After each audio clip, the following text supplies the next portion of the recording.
Boom, boom, boom, boom.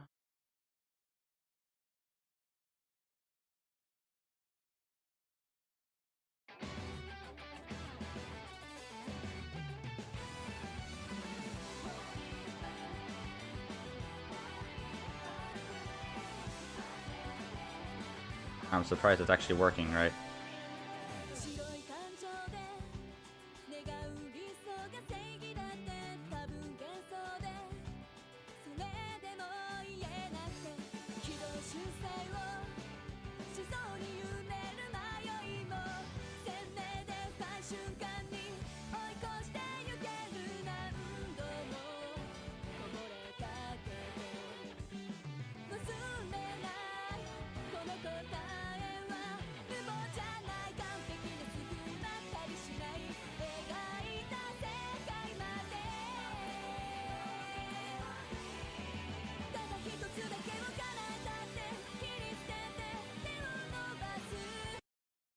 Oh shit.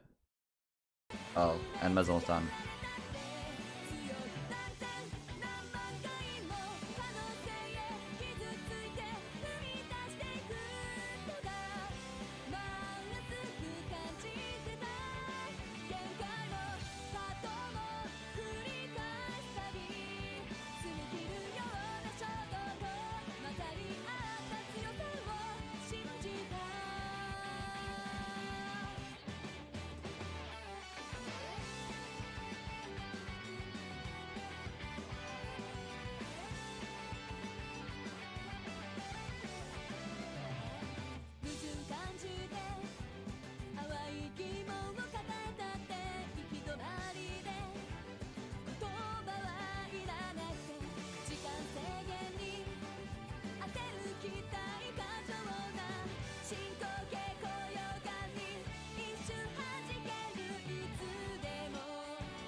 Only Force ready to play a shitty op. Play a shitty gotcha. Nope, I'm not playing Sino Alice, dude. You can't bait me. I'm not playing gotcha games, dude. I'm not playing another gotcha game. I will spend money on that game, dude. I would spend. So better for me just to not do it. I know you're gonna say Sino Alice, because I know that game came out today. And no, I am not playing it. I would say, yes, which gotcha game? And you would say Sino Alice. I'm like, yep. Yep. I know exactly what you're talking about.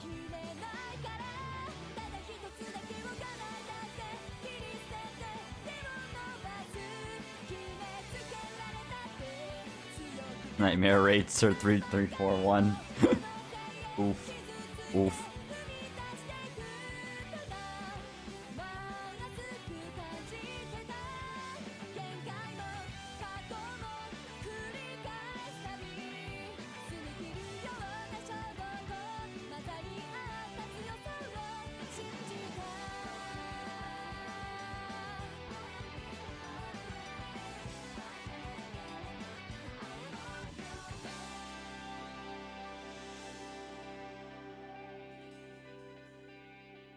Nah, it's probably 31341. I don't know, dude.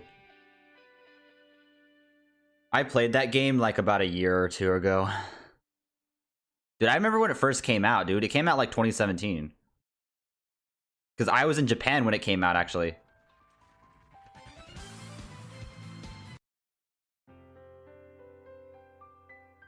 I believe it came out summer 2017 because I was in Japan and I remember it being advertised on the App Store, on the iOS App Store. Back when I still had an Apple device. What are nightmares anyway?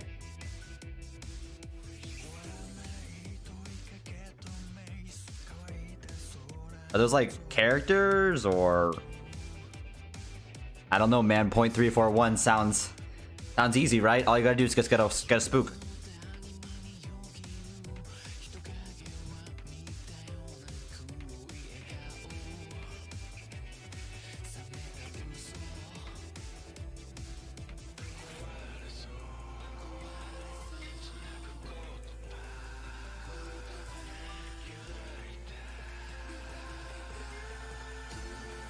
Oh.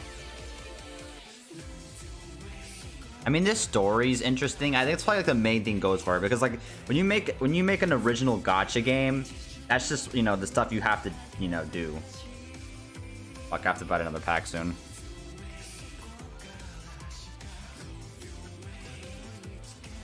You know, you have to make something that draws the player in because you don't have like a franchise to back yourself up. You know, you're not Dragon Ball. If Dokkan wasn't based off Dragon Ball, but with some other like original property, I'm sure the game would be dead within like a year. It would have been dead for like within a year or two.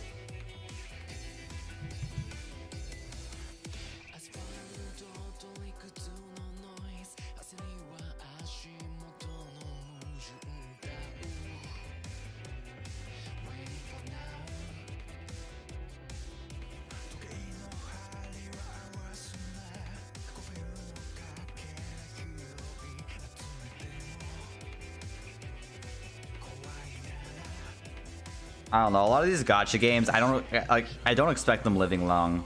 Like that people get hyped into playing. Like they always die very, very early, like within a year, because they do very stupid things within, especially when it comes to monetization. Like they release units way too quickly, or they do really stupid things, and it just kills players. You know, like. You know, kills players time to roll. Unless the character's like really good, most people won't roll for them anymore. Like that's how it is if they did FGO. Like honestly, people said, oh, but what if they should increase the, you know, the rate of the banners at which the banners come. And I'm like, this will kill most people's, like, you know, not only will it kill their wallets, but most people will just give up and just stop, like either stop playing or stop rolling seriously on this game. Like,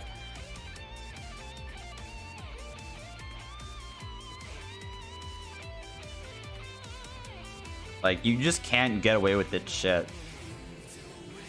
Because I think most gacha developers just don't understand that people like, you know, rolling, but, you know, they need to actually get paid to roll. You know, like 2 weeks is a good enough time. I believe 2 weeks is like how most paychecks are scheduled anyway. So it would be a smart idea to that's why most gacha banners are like 2 weeks long.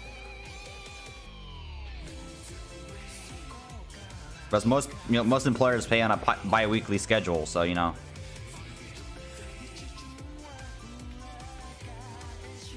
Don't give them a new banner every fucking week. 7 Deadly Sins. Every fucking week there was a banner. There was a new unit, new banner, and it was just so stupid. Like, how is this sustainable for people who want to roll all the units? It's not. Oh, and by the way, their rate up was worse than FGO's. The chances of you getting an SSR. Oh, and you got less rolls than you did than on 7 Deadly Sins. And they knew on FGO, and they knew because when the banner came out, you got double the amount of currency. But no, it wasn't double total. It was doubled off the paid. So the ever bonus was only single. It was just so cancerous. And I don't know why I kept playing that game, dude. If you like the game, that's great and all, but like that, I'm just telling you why I just stopped playing and just hated the game. And honestly, like the PvP just kept encouraging players to like whale beyond their limits. Like, Jesus, whale ultra. Like, it is very easy for someone to spend $10,000 only to be like in the game, only and within like the first 2 weeks, only to be like number like within top 50. Like, it's crazy. I'm pretty sure that's every gacha game, but still, like, the rate that they kept releasing like new meta characters, like you would keep spending like thousands and thousands every week. It just like it's unsustainable unless you're a fucking millionaire, or you have like you have a 6-figure salary with like nothing else to do. I guess. I don't know. That's my issue with some of these gacha games, though. Like, I think FGO has like a good balance. Like, there's like a quote unquote competitive element, but it's also very casual. Like, people, when I say competitive element, I mean like people just trying to flex their 3-turn comps, or damaged amount of damage they do. But there's also at the same spectrum, there's some people trying to, like, you know, the people just enjoy the story. The pity is nice. Yeah, maybe they might fix it for 5th anniversary. I don't know. It's up in the air, dude. If they, what's up, Arjuna? If they do that, I hope they refund players like fucking the USOs. If I saw the whales for the USOs they used, dude. If they make a better pity system and refund players and give like it's like say like 5 USOs instead or something, I hope they refund the whales. And then I just get a bunch of USOs. I'm like, yes, I lit.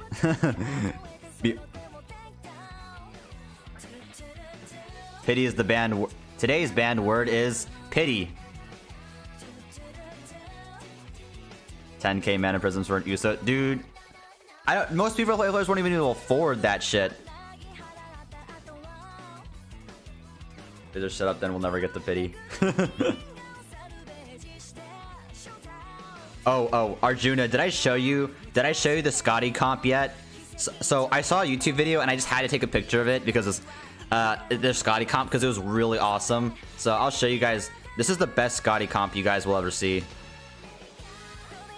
You're welcome. Gate of Sky. Gate of Sky.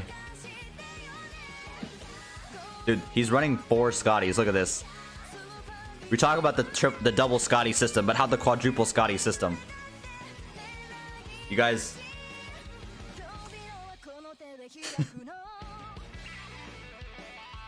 What's with the Angra at the butt end? I have no idea. Okay. I just took a picture, a screenshot of this from a YouTube video. I thought it was hilarious. So honestly, I really like this second one. This edit in the second one. Look at this. Gate. Look at this. Beautiful. Gate of Sky right here.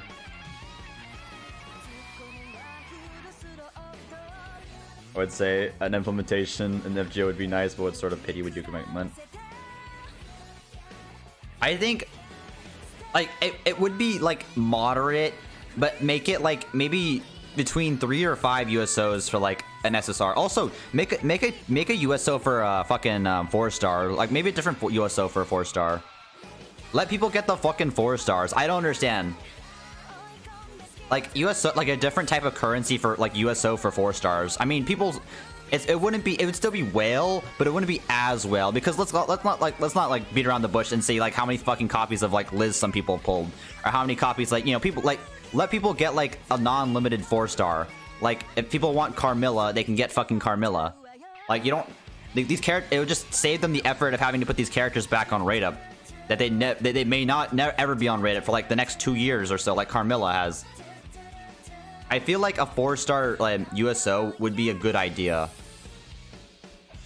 Like, it's not really gonna hurt them anyway. It's gonna take players a hell of a long time to get 1 copy. But, like, I'm sure there are people who've been playing since launch that have, like, NP5 Liz just because they've been unlucky or rolled that 1 banner with the 5-star they wanted that had, like, had a regular 4-star that they didn't really care about. And so now they have 20 copies of it. I think $400, $500. Yeah, I could see that.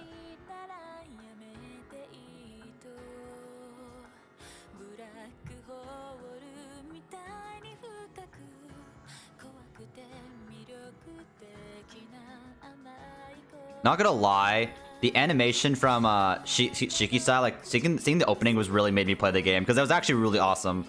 The opening for part 1 of FGO Shikisai, like this song. Dude, no. People will be burning their SSRs like crazy.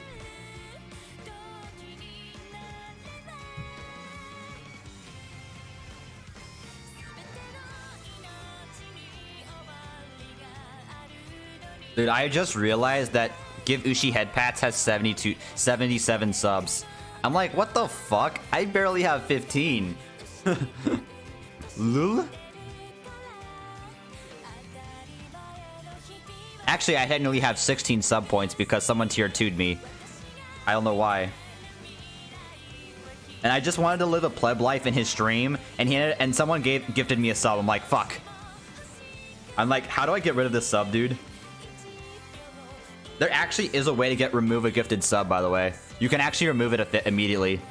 But I wasn't gonna be that much of a douche. I actually looked it up. You can actually manually remove your own a gifted sub. For some reason, if you did not want to be subbed on that channel, for whatever reason, if you hated the person, whatever.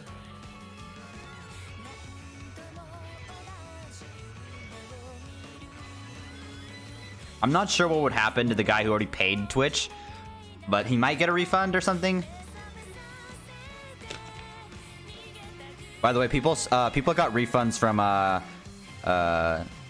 Dr. Disrespect because he got banned. Like, it was, I don't know why, he got permabanned, and everyone that was subbed to him got a refund for their sub for that month. Not like all their months, but just that 1 month.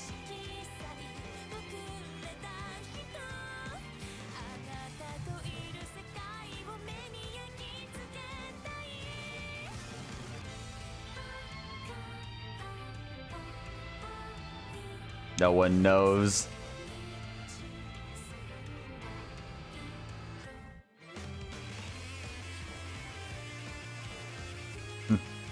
Dude, no one, like, whatever happened to Dr. Disrespect is a fucking mystery, and only Twitch knows why they banned him.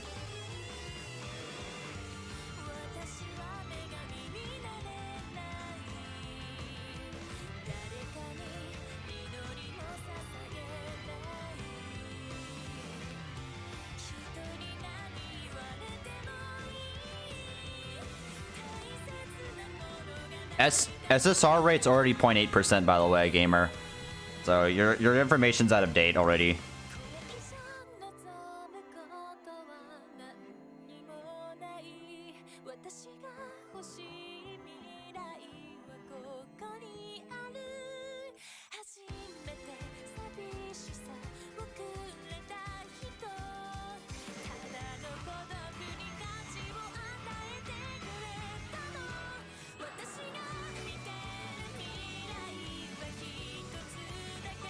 This node's actually not that bad. I might actually farm this like seriously later, a lot later on, maybe off stream as well, because it has 2 single target enemies, dude.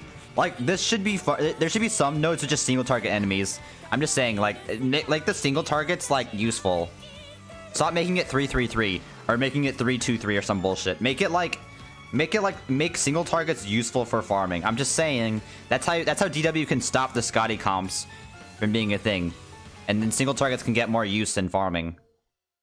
That's how you ruin people. You get just random free quests, and there's only 1 enemy in there on the second wave. Kuro the Otaku. Okay, wait, I missed it.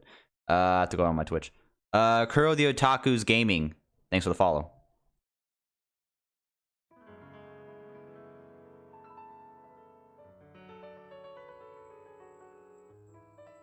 But yeah, just stop the Scotty farmers, and then make single targets useful again. Because most single targets are just so bad. How about the third wave 1 enemy with 3 break bars? Bruh. Break bars and free quest is super bad, Civ. Why the fuck would anyone want that? What's up, Timeless? I'm just saying, like, there's almost like, there's very, very few nodes that have single enemies that you can farm on. Very, very few. Like, there's the egg in Lost Belt 3, and Lost Belt 4. There's these 2 guys and in America, there's the dragon, and that's pretty much the only ones. Oh yeah, and the boar from Shimosa. Those are the only ones I know off the top of my head. Oh, and like, I guess if you want to farm Shinjuku, there's also like the demon. You recommend try to roll Scotty when she's alone or one more SSR. Never roll on dual SSR rate up. Never roll on dual SSR. Unless you really want the character or both, never roll on double.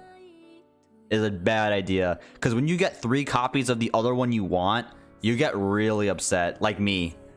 Dude, I remember on NA when I rolled on the Vlad Arthur rate up, because I just wanted to roll Arthur. I got 3 Vlads before I got 1 Arthur. It was very, very bad civ, dude.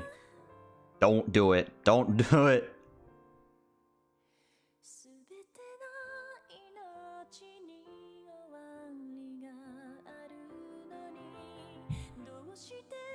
Nah, dude, that's how they rile people in, because they say like, oh, he's a look at this unit, look at this new rate limited 3-star we have, guys, and then they just debate people because it's only 4%. The rate if you can get a 4-star. Yeah, dude. Okay, I got lucky though on Sydney. I got lucky. I got them pretty evenly. Like, but it could easily have been 4, like, you know, 4 Europas before 1 Orion, or the opposite, or vice versa. But the vice versa would be amazing. But I mean, I think all AoE servants have a use, except Caster Gil and Mephisto. Those pieces of shit can go and rot in hell. The other ones, everyone else is pretty decent. Like, even Phantom is a decent farm, okay? Like, he actually has outright damage, and he has a star benefit. So, like, so Semi can benefit, or some person who needs stars like Moriarty. I don't know if the node like that will ever exist, but it's there. When Sino Alice stream? Dude, fucking never. I played that game when I was on JP. I enjoyed it, but I wouldn't go back into it. The clown is OP with poster. Okay, the clown is terrible when farming. He has no offensive buffs. Okay, he does have innocent monster, so I guess it's not terrible. But Caster Giles is actually useless. His damage is complete trash. He has no offensive skills. It's just, and no NP bonuses. He has an attack down, I think, on his NP, and that's pretty much it. And that's so useless because it doesn't do any more damage. Yeah, I meant in like the context of farming though.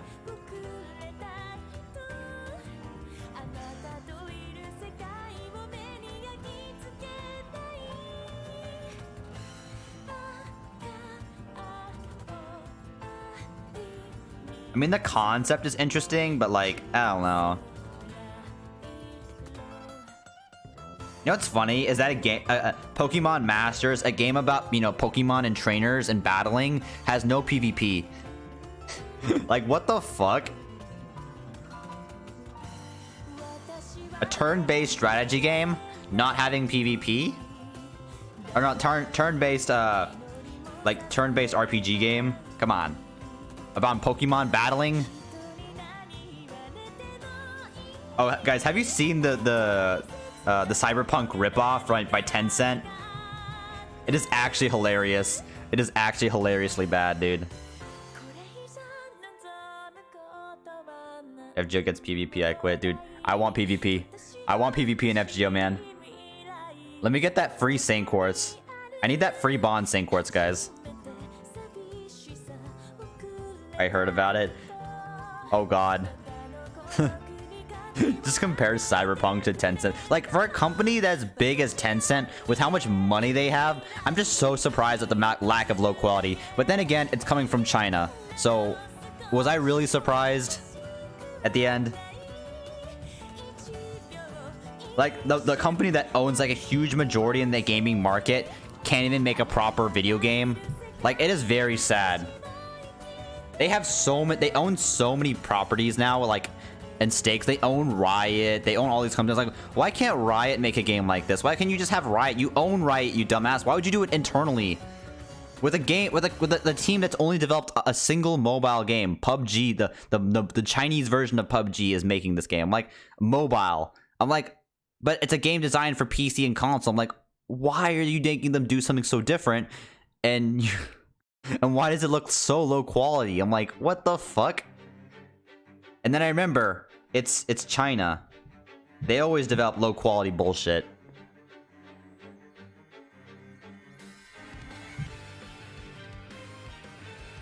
I think you could make some major redesigns to FGO like in terms of PvP aspects, but I think it could work. I just think like it would just take a lot of redesign, and people just that I would, you know, the developer would have to consider. Obviously, NPs shouldn't be able to insta kill everybody. So either nerf NP damage or nerf or give the people more health. More likely nerf the damage. And probably nerf, like, make PvP specific effects like on craft essences, or ban or maybe just like outright ban craft essences.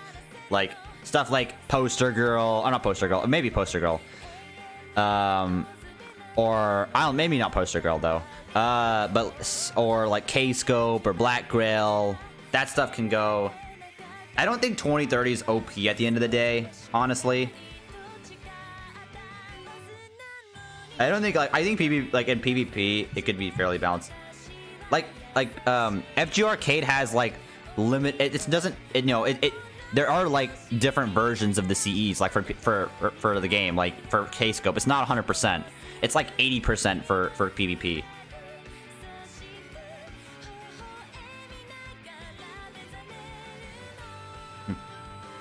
GG, I win. Or like make certain units just do be a lot better, like kind of like how Fire Emblem Heroes like how they had like a bonus period where like certain characters like a random assortment of characters got like bonuses during like the PvP season. I think that could definitely shake up the meta without having to change the units. It's a very good idea actually, because like that way like certain units can be useful and they don't have to be like meta breakers. And they don't break the game's balance, because after the period's over, they switch over to new periods, and so you know, it's a good idea for players to experiment with new things. I think it's a generally good idea. Fire Emblem Heroes. I'm not talking about like what it's doing now, but like some of the ideas, not like the game. I'm not saying the game Fire Emblem Heroes itself is a good game, is a good gacha game, or that even that PvP is great. But I just some aspect of the PvP system that I think could be actually a very innovative idea, possibly. And could be fair. It could make a PvP that's possibly fair for free-to-plays, as well as whales. I know, obviously, whales are gonna win more, but you know, free-to-play players aren't just gonna be losing every fucking time to a fucking whale. You know, there actually would be some sort of quote-unquote skill involved, I guess. Have you seen the skill update breakdown? I'm not even, dude.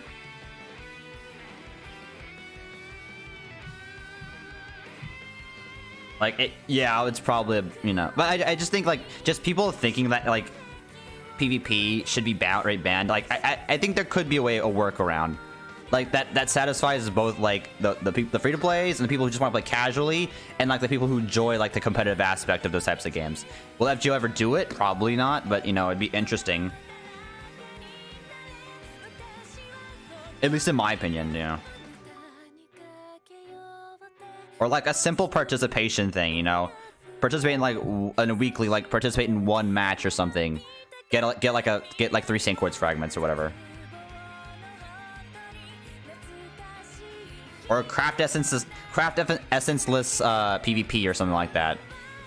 So no craft essences, just servants. Obviously, people's NP5s will still be good, but you know.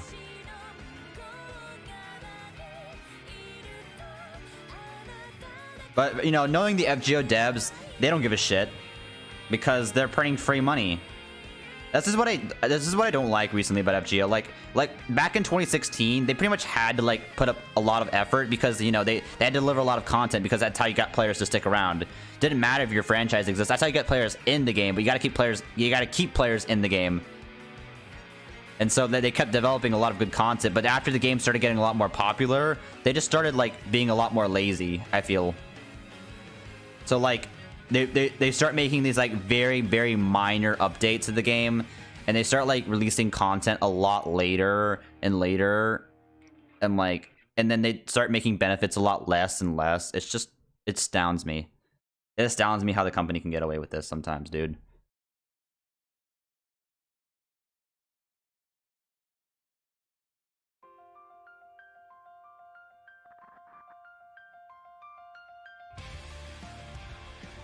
Just look, for example, just look at 2016 and look at this year. I mean, that's not fair because of Corona, but you got to be kidding. You got to be like, not this year. Look at last year. Look at 2016. Dude, 2016 was a really good year for FGO. Like, they pretty much jammed 2 years worth of content from 2018 to 2019, like in 1 year in 2016. We had like 3 collab events, so many like events, and so many story chapters.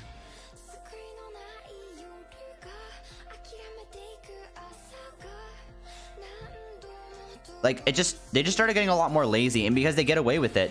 And then you have people like, you know, overhyping these fucking small ass updates to the game. Like, bruh, they update one servant and they act like everything's like the end, like everything's like it's the best thing since sliced bread.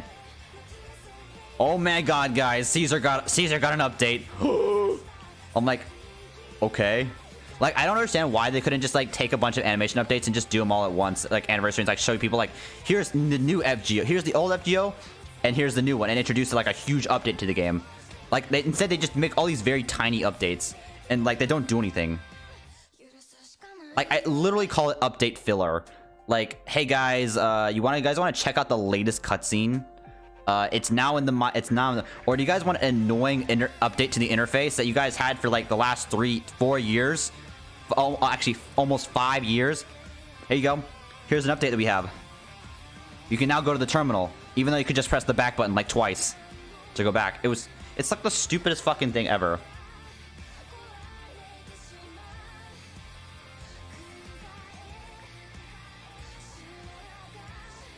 I'm not sure people agree with me on this, but this is honestly my opinion on this whole shit. But there are people that will still suck DW's ass like this.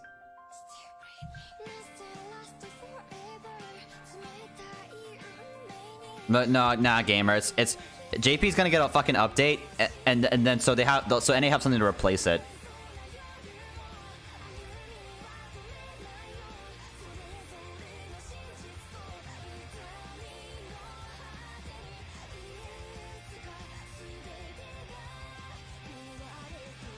Look, I'm not berating DW on the communication. I honestly don't give a shit about the communication and the transparency bullshit. I just care that they deliver content, like, and don't give us dead weeks every other fucking week, dude. Like, I do not want like 3-5 weeks of dead content. I don't care, like, you know, like there's no excuse. Like, honestly, they make well more than enough money that they're capable of hiring more developers to work on the project. Like, I don't understand.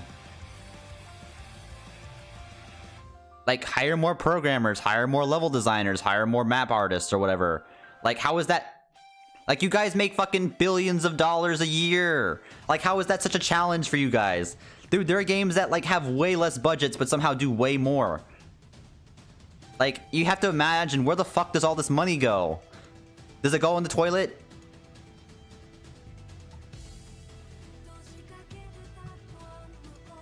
Like, also, like, it's kind of like politics. Like, have you ever heard like that guy, like the bridge to nowhere? Like the term the bridge to no, like, it's literally called that because like politicians would just do this sort of thing that would please like their constituents, and it wouldn't do anything though. It's almost the same thing. It's literally the same thing.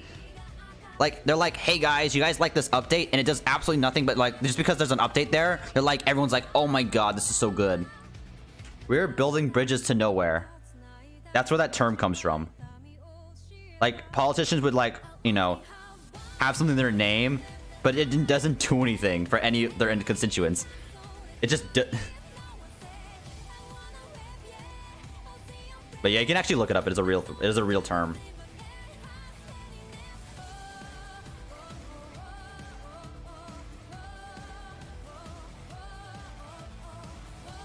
It was actually in LA, by the way. I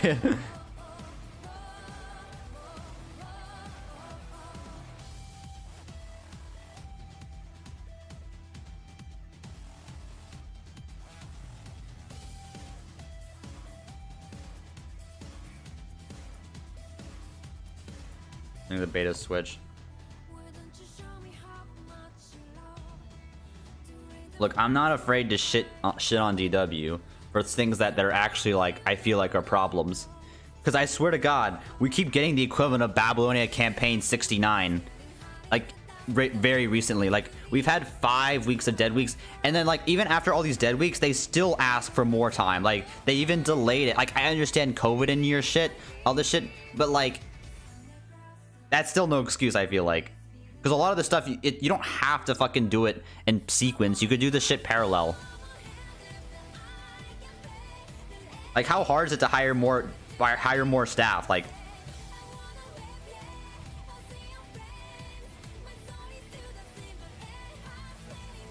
and they should offer way more than just half AP interludes and shit like that. They should offer like compensate, like off like decent content for players to fucking play. Like, dude, most people probably, like, most dedicated players can probably finish the interludes in like a day or two, but yet they make the campaign a week and a half. I'm like, what the fuck? How are like, especially free-to-play players who don't have all these units gonna like spend their week just sitting there? Oh, I meant like, you know, they could easily do like half AP free play, like half AP like free quests, or half AP like dailies, or a certain type of dailies at least, you know. And God, can you please give us half AP QP without being anniversary? Like, what? It might go outside. Outside is a thing.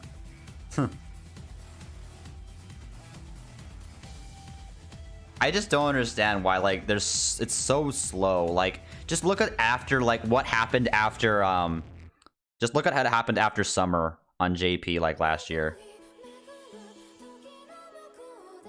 Like, after summer, we had Gilfest, and then, like, reruns and dead content. A rerun. Yeah, reruns and dead content. Space Wars 2, Christmas, and Lost Belt. That was pretty much it. Like, that was, like we honestly, on JP, we average one event a month. And that's not good, dude. That is not good. It should be at least like 1.5 or 2 month events per month. Not one. Even then, it's sometimes like not even like one event. It's like a rerun. We spend literally half an event on a rerun on a month. That literally was what June was. We had like a short amount of Requiem. We had like 5 days of Requiem, and then we had the literally and then we had a summer rerun, and then we had like the rest of it was just interlude campaign.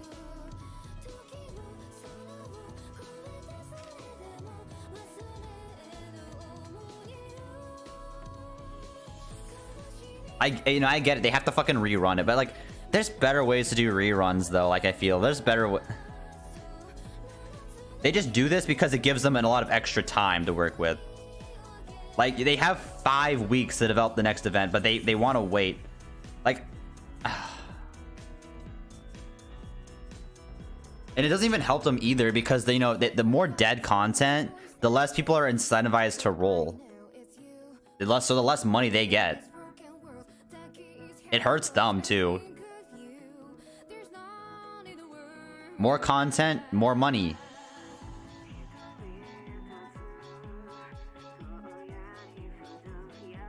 They need to make like a 50 AP node for like dailies, dude. Give you like 5 mil QP per run. But make it like decently hard. And then, or drop like 5-star XP cards on dailies. Like, don't make it fucking only in they don't even, the only way you can get 5-star XP cards basically nowadays is just through FP gacha. It's so useless. Like, so unless you roll the FP gacha a lot, it's like, it's very hard for you to stack one specific type of 5-star XP card. Very, very hard. Like, you can 4 stars, like, you know, you can easily farm that shit. What do you think of giving it a judgment? What's up, Keo? We're just shitting on FGO JP and like the shit that they keep doing. Dude, they've never done half AP free quests. Like, they did it one time and that was it. They realized how OP that concept actually is, and then they stopped doing it ever. Because they realized the whales can just get so much done in half AP. People who don't mind setting up, like, you know, a bunch of time to farm.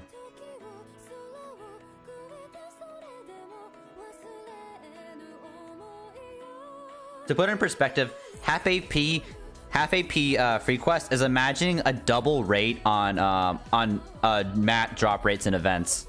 Double the rate. That's pretty much the same equivalency. So you thought hearts dropped well in that one node and that of one event. Well, how about you double that? And then congratulations, you now have half AP free quests.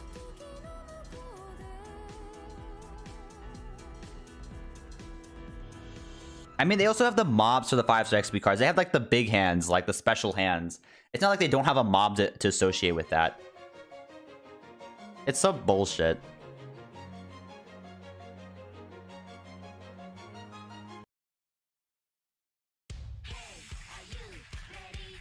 Okay, well, I'm this one.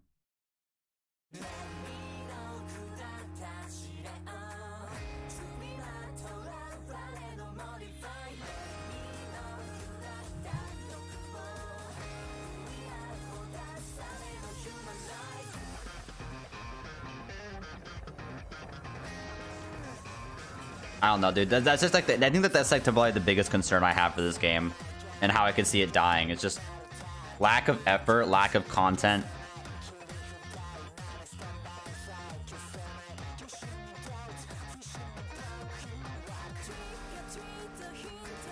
Will it die? Probably not, but you know.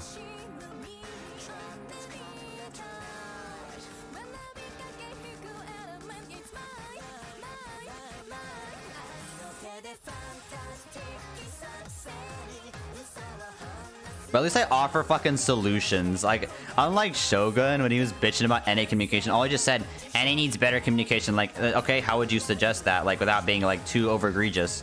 Or better compensation. So how would you go about this? How would you make it fair? Don't just say, oh, give NA all of the Saint Courts, you know.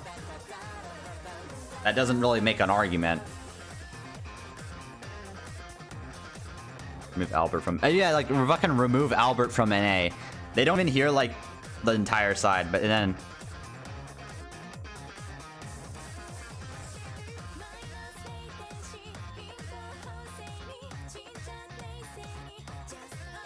It just makes me mad, dude. Whatever happened to Shogun? He switched to E7. He ended up quitting FGO, and he made a whole video about him quitting FGO, and he switched to E7. The shill for a Smilegate, or no, you can suck dick for Smilegate or whatever.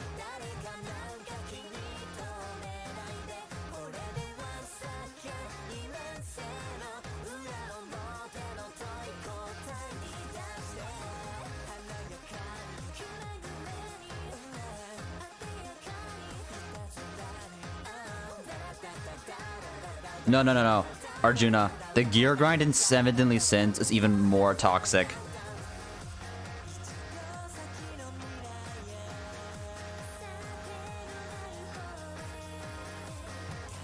Not toxic as in, like, not grinding, but toxic as in, like, spending thousands of dollars on one set of gear. Like, I'm not even kidding. Like, on a couple units gear, like, just a couple units. How is that possible? Because you could just buy everything just straight up outright, and then you had to reroll stats on the gear, and you could spend thousands of dollars just doing this. So the biggest whales in that game were just the... Oh, and by the way, they had a new banner every week. No. Gear is necessary. Gear is necessary. If you want to do well in PvP, you need good gear. By the way, you can reroll stats with paid currency. So people will just reroll their fucking stats. Until they get the actual... Like, some whales would reroll until they have absolutely perfect stats. Like, actually the perfect ones. Doesn't matter if it's really good. They want the perfect stat. And this is fucking like, what, Mega Shield did. But I'm sure there's other whales who played. But also, a new gacha, a new banner every week. Every week. And they had imagine Merlin, Waver, Tamamo releasing within 1 week of each other. And each banner was a week. Could you imagine? Week 1, Merlin. And then week 2, Merlin ends, Waver begins. Week 3, Waver ends, Scotty begins. Week 4, Scotty ends, Tamamo begins. You know. Week 6, Nero. You know, week 5. You know, it's like. You just imagine how people get burned out by this. What is it? Yes. So when you get a gear, you can also, by the way, you can also straight up just buy gear. When you upgrade it, you get like a certain like stat bonus, and you get like 5 different stat bonuses, and like they could be like attack or certain very defense, HP, something like that. And you can and so that there's a reroll on. Oh, by the way, not just reroll on the stat in general, reroll on 5 different aspects of the gear, and there are 6 gears. So you could sit there forever trying to just constantly spend one paid currency, keep doing it. Imagine spending 1 Saint Quartz to do a 1 refill on a gear stat.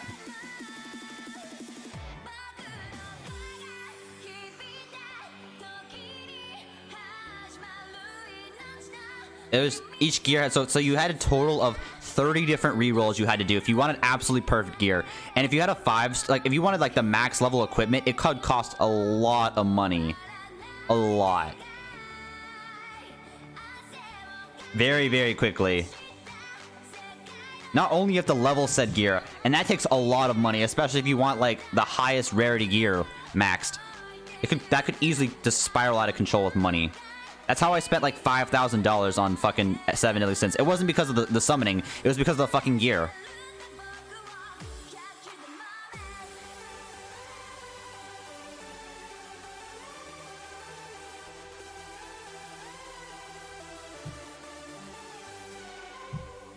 Yeah.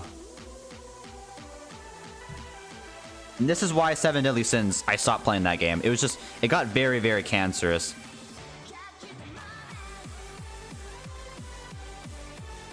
I usually spent $5,000 within like 2 months of that game. Still sounds better than FGO Kappa, dude. Imagine spending 10,000 Saint Quartz on like AP refills. That's basically like the equivalent of what I'm trying to say. Not even gacha.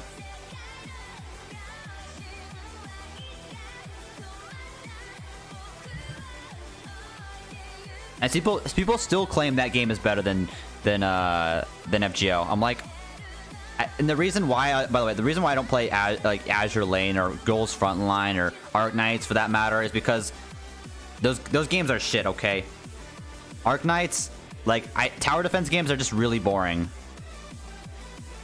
They have generous systems, but in exchange, their gameplay is actually the most boring fucking shit ever. You just sit there on your ass doing nothing. It's like the game literally just plays itself.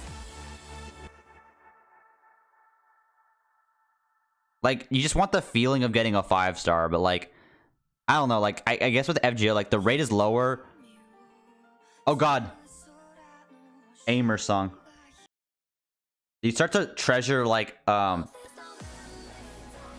you start to treasure certain units more, you know. You like you really like when you pull like an Abby or something, like, you know, it's only 1%. You start like actually like, you know, unless you're a whale, you start to value these servants, these 5-stars you have. Unless you have Shez, then you just fucking burn her, and then congratulations, you have a new MC. Kappa, I'm just kidding, dude. Don't burn your 5-stars. Burn the 4 stars. Burn 5 4-stars, okay?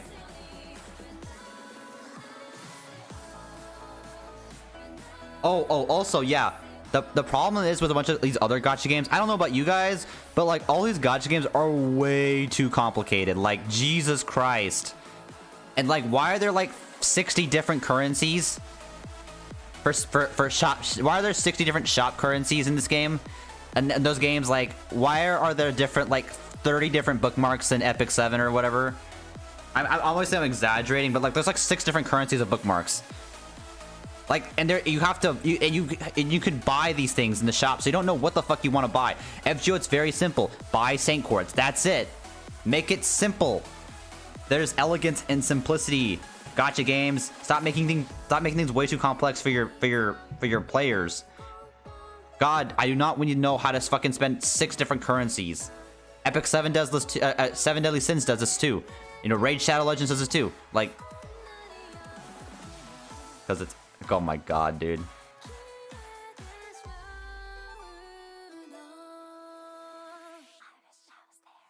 Like, this is why I like FGO. It's very simple.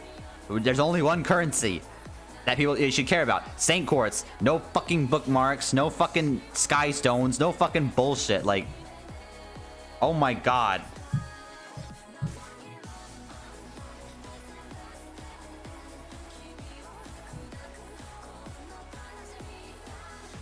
The other gacha games have to power creep because of PvP. The PvP meta gets stale, and people won't roll. Like, if you release one overpowered unit, like, people won't roll. They'll just keep that one unit. That's how they get people to fucking roll.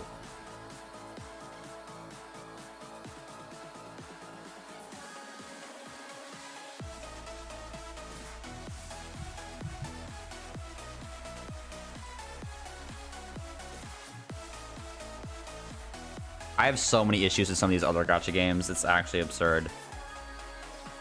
I don't know what the fuck Nintendo did to Fire Emblem Heroes, dude. That game was making them so much money. You could have just made it very simple and easy to understand. Also, why no real-time PvP, by the way? Why the fuck is there no real-time PvP in Fire Emblem Heroes? Like, what the fuck?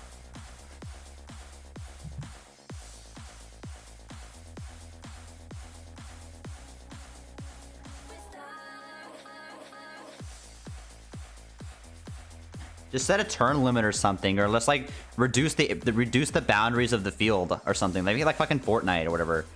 Just cut an edge of the fucking field and make it like, you know, if you live in this area, you'll get poisoned or something. Like, that's easy, very much. Our Lost Vein, Melee broke the meta. Yep. Constant units that break the meta. I mean, there's like, when you constantly break the meta, this is what we call power creep. Oh, it's just Azure Lane's OP.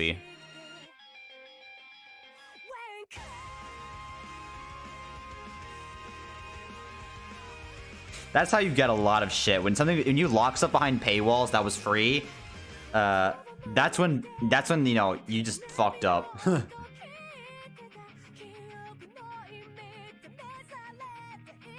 Also, most gacha game stories are terrible, dude. Remember fucking FGO story originally? You know, the original game, like the original, like, you know, Fuyuki had some nice promise to it, but then you get to Orleans. Oh, I am John Alter. I am here because I'm evil. Yikes. I have big dragon. Senpai, look, it's werewolves. Attack! Whole chapter. Septum. Senpai, look, werewolves. Whole chapter.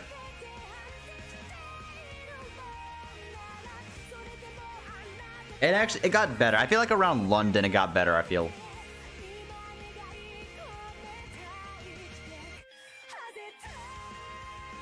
For the most part, the story got a little bit better after London.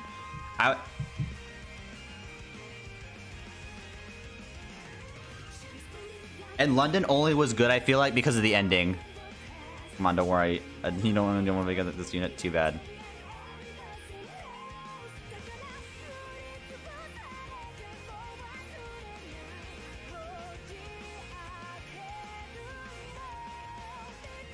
Dude, you look at like today's interludes, and you look at the interludes from launch, and it's like, what the fuck happened?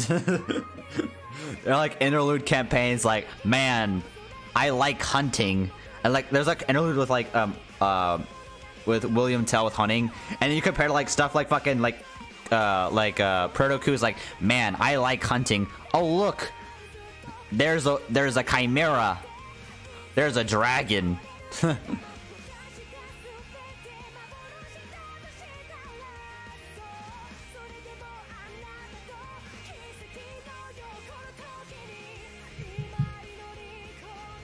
And now there's like actual genuine backstory behind some of these characters.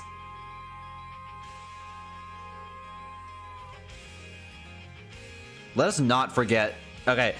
I just want to like people to respond in chat if this applies to them. But how many guys were there when we fucking played like Narrowfest, like the first Narrowfest? Or it also works if you guys were in JP during the original Narrowfest. The very first Narrowfest. I'm not talking about the one in like the one with all the CQs. I'm talking the very first event ever in FGO. Narrowfest 2015 or 2017 for the NA version. Does anyone actually remember that?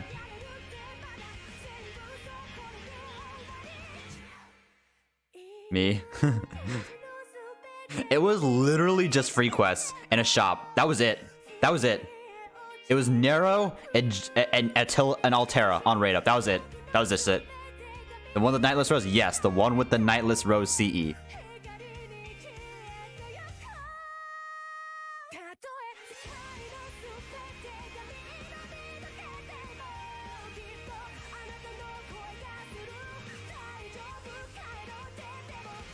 But there isn't anything to remember. I remember it. It was a very tedious grind.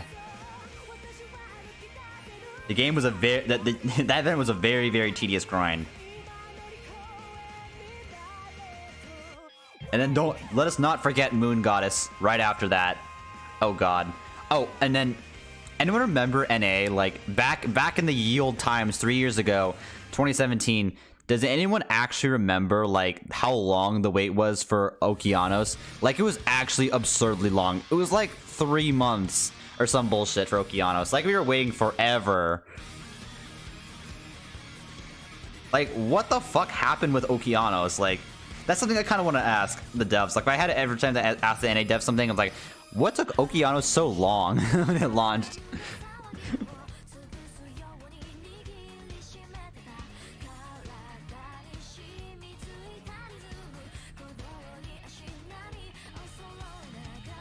Like literally it took it like Okeanos came out in October, by the way, for NA. Like what the fuck? Blame them. I don't know, dude. I don't know what I was just curious, like, but I just wanted to ask Albert one thing. Like I probably asked like what took Okeanos so long? Because like London took like 2 months, but Okeanos took like 5 or like 3. There are no NA devs. Yeah, I was farming octuplets in Gaul. I remember, dude. That was me. That was me 3 years ago. But right before school, right before I started university, I was farming octuplet crystals in Gaul. Nobody remembers this. This was pain. Remember when like octuplet crystals in Gaul had like a fucking 10% drop rate or some bullshit? And we still farmed it anyway.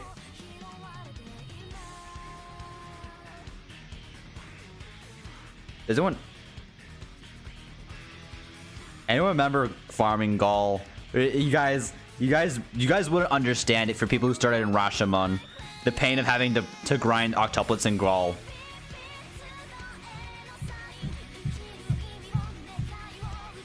There's the Gwyn. There is the Aniplex Online Fest. So. That's set during the same time period, July 4th and 5th.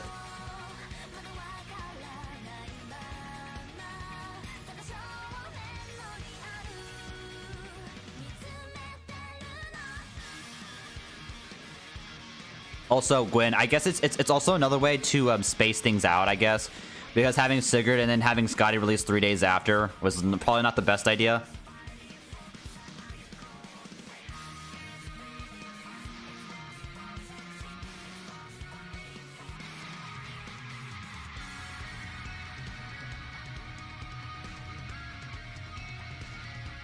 I just like looking back on FGO, like the memories, the horrible memories. Oh, you guys remember like having to grind travels, dragon scales, and like in Septum? Oh my god, good times, dude. Remember we were trying to like all of us, everyone and their mother was trying to farm like dragon scales for Gil and Herc and all these characters, and like because they were just so like there was no real place to farm it other than Septum, which had like a very low drop rate. We're talking like less than 5% drop rate, by the way, guys, if I remember correctly. It was terrible. And we boys, us launch boys on JP/NA had to go through this pain, dude. Less than 5% drops on these fucking dragon scales. But we did it anyway because we wanted to max to send our fucking Gills, our Heracles, our Lancelots.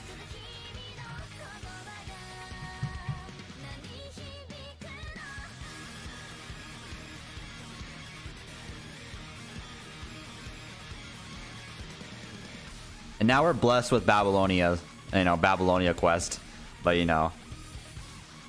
and hearts. And some quests, some mats were literally impossible to get other than through bonds.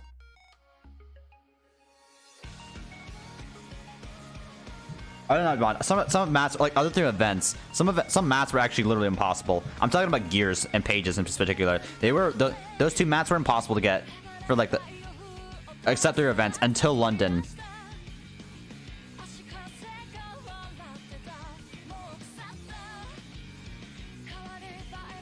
Gears and pages were impossible to get until London, like, other than the events. And so people had to be very conservative about some of their mats. Those some people were me.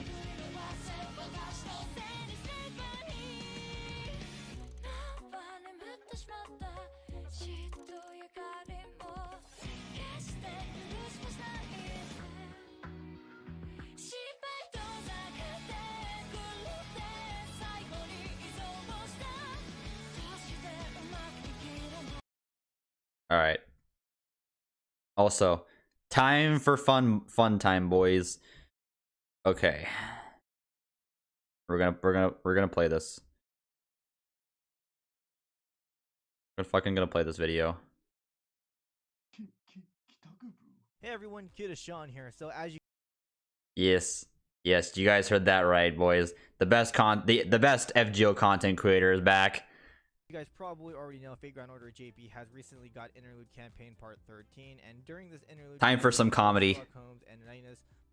At first I realized this channel was a tragedy, but then I realized it was a comedy. We're going to go ahead and briefly talk about their buff, so let's go ahead and get started with Sherlock Holmes. Holmes' first skill, Natural Insight, now applies to reduce all enemies' arts resistance up to 20% for 3 turns. Sherlock Holmes highly relies on his arts command cards in order for him to gain MP gauge and use his noble family. Actually, it's not actually entirely true. He does use his quick cards. Like, if you especially look at Kaga's videos, he actually does use Scotty a lot, and he does use some of those quick cards because he has a double quick deck. And so he can get like a shit ton of crit damage from those quick cards. Phantasm. With this buff, it allows Holmes to be more consistent when it comes to damage, but it also allows him to... It's not just the arts though, it's just the quick, because the quick, having quick crit damage become 100% was pretty insane. So then that damage could easily This doesn't mean his role has changed, it just made him better. You're still gonna need to back him up with support in order for him to make up for the lack of critical stars, and you will still need to spam his MP to be effective. Dude, this is how people use Sherlock back in the day, boys. This is how Kaga used Sherlock. Fucking shits a ton of crit damage buffers and puts them with 2030s, or like puts them with CE bombs and has them die instantly somehow. Like, that's how you fucking use Sherlock, and he just knocks them with the fucking crit damage. For Nineth, her third skill, Volume Hydrogodium, I can't pronounce it, I'm sorry. It now increases the party's members' MP gauge up to 20%. This now makes her the third servant to give 50% MP gauge other than Waver and Haskadi. She was actually already a reliable supporter before the buff, but this buff... No, she wasn't that used. Okay, let's be honest. Nobody used Rhinus that much before her buff. Nobody, absolutely nobody. Like, she was not a farming servant. You just brought her in for like challenge quests just for her fucking niche on her NP. That was pretty much it. Nobody uses Rhinus. Don't lie to yourselves. Nobody used Rhinus. The fact that she will still suck up all the critical stars though, due to her class being a Rider class. I said it before. And first of all, she's limited, and second of all, she wasn't very good compared to Waver. Nobody used Rhinus. To see both of these servants getting a buff, especially Linus. I really thought they were gonna wait until next year during the Case Files collab, but Sherlock Holmes and Nineth are currently rated up right now, so why not? This is his video, dude? Dude, he just literally read the wiki. He read the wiki with some slight editing and he fucking gets... What? What? Dude, I wish this was me. I wish this was me. He literally just read the wiki. For them, because they're actually pretty good. They're limited, and honestly, the next time we see them at the rate up will probably be during the guaranteed gotcha. Rhinus, most likely next year, but still, they are servants that don't come back pretty often, so why not give it a try? So thanks for watching, guys. Why not roll if you guys have not on seen Unbolt banners? just yet, it'd be really awesome if you guys do, and I will see you guys in the next one. Later. What is this video, dude? This is such a clickbait fucking shit. Like, what? This dude, I could easily make this video in like 30 seconds. Are you serious? Oh my god. Dude, I wish that was me. That's like free, that's like printing free money. This is like printing free money.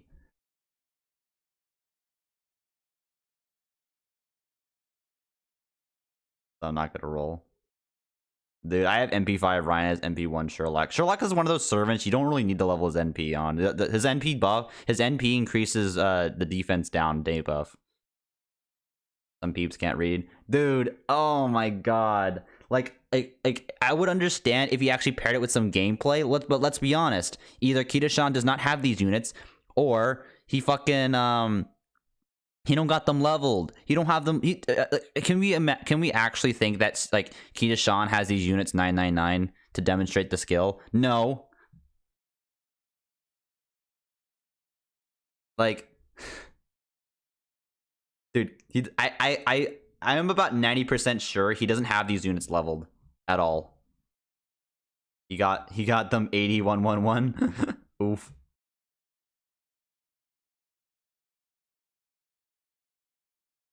Dude, I just... Ugh.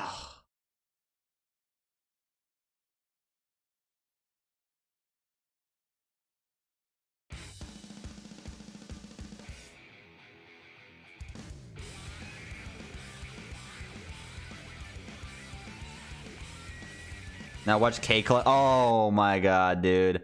Oh my god. Okay.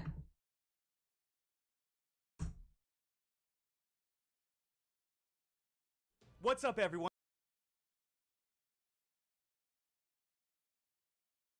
Whoa, he's actually farming JP. Actually, he's on Lost Belt 3 now? What the fuck? He's actually playing? Oh, wait. No, this doesn't look like K Collections. Dude, he actually has servants. Wait, this footage is stolen. This is probably stolen. This isn't his this is... Wait, no way. There's no way he has Da Vinci higher than MP1.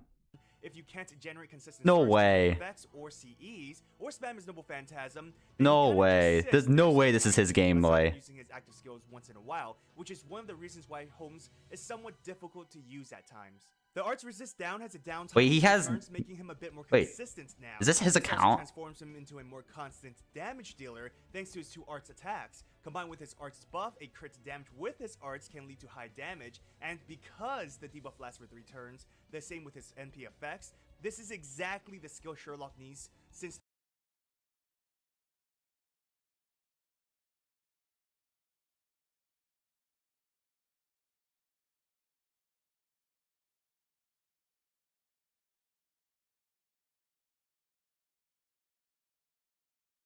their synergy. The skill upgrade also works as a supportive function. This is a good combination to use with... I have to ask 2 important questions. How the... increase damage when clearing waves, even utilizing the debuff and switch method if you want to.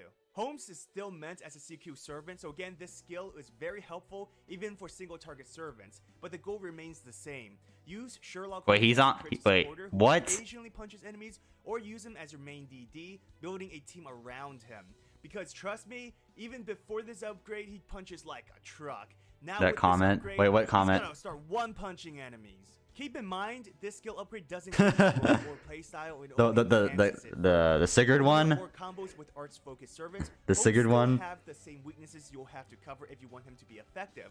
Lack of consistent stars will hurt him a lot, and you need a way to spam his Noble Phantasm because without it, he's just not that effective. Overall, this is exactly what Holmes Wait, did. no He way. This is supported no way Ivy's this is skills content. with How does he have Shuten Doji NP2 as well? No, this is not his content. This is not his content. His actives I don't was think he has quite Shuten selfish Doji and NP2, short, dude. But now, he's more consistent. Sadly, NA players will have to wait 2 whole years. I don't know, man, it's gonna be a long wait. Wait, how does he have MP3? No, this is not his gameplay. This is not his gameplay. This is not his gameplay.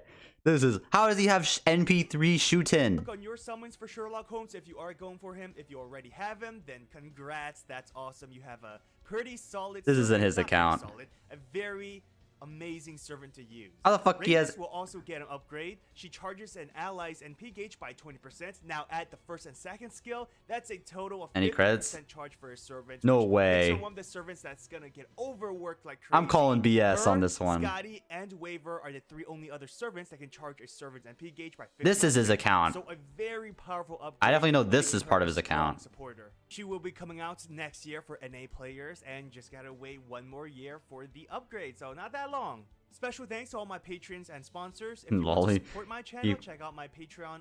To support my channel, all my patrons are there for the upgrade. So not that long. Especially for NA players. And Wait, just do you gotta guys see wait like he 1 pulled more his year for the control panel upgrade, down so at not that level... long.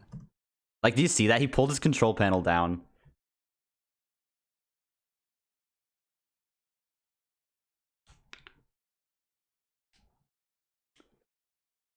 Wait, I want to check. I want to check to see, like, where is his shit? Like, alright, has he had his gotcha rolls in here? Great Grand Order summons. What?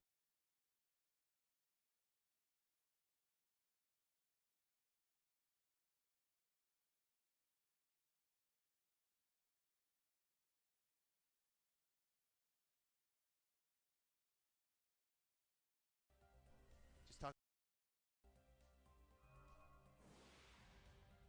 Alright. That. Rash. I got. And I got nothing left. I could pull out Wallet-kun, but that's for NA, for Aresh. Well, that's it, everyone. I hope you enjoyed the... I'm not going to say it's salty rolls. With 115 Saint coins, I got 2 4-stars. Jane was one of them. So. No, it's not his account. It's not his account. That is not his account. Because he didn't get 2 copies of Space Ishtar. That is good, in my opinion. But damn it, do I want Ishtar. Stupid game. So he used the content from somebody else because he had to support Sherlock. Yo, he fucking... What's up, everyone? This is K Collections. So, summoning for Musashi JP, because she's best waifu. Yo, what the fuck? What's up, everyone? This Anyone is notice this but me? But he has support Sherlock, but somehow has NP2 Space Ishtar? Yo, isn't that shady as fuck? So unless he has something that we don't, or how the fuck does he have NP2 Da Vinci? Why the fuck would you roll Da Vinci? Collections. Maybe it's his Sherlock friends. Holmes just got even better. I don't know, This dude. At least he should be recent feature honest about it, that the footage is his or not. Down to all enemies. Sherlock has always been somewhat of a burst servant, thanks to most of his skills lasting only I mean, 1 he turn. credited Naya's video. Consistent stars through effects or CEs, or spam his Noble Phantasm, then he I can doubt it. assist I sometimes. doubt he Let's pulled not Space Ishtar NP2. But I will check. Okay, wait. I will check through his tweets, dude. I'm going to see. I'm literally curious. Wailed off stream. If he did, he would have posted it on Twitter.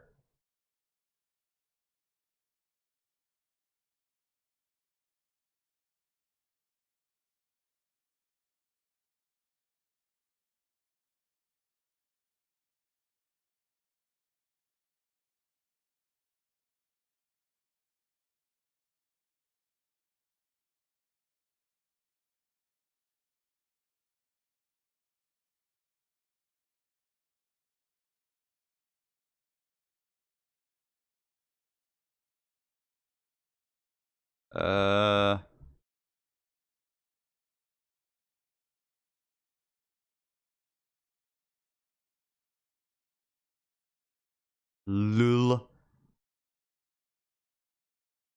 Keck W, dude.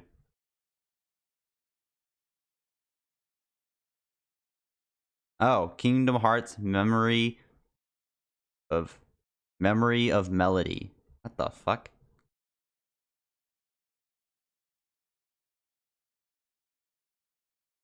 All right, I'm just gonna go through.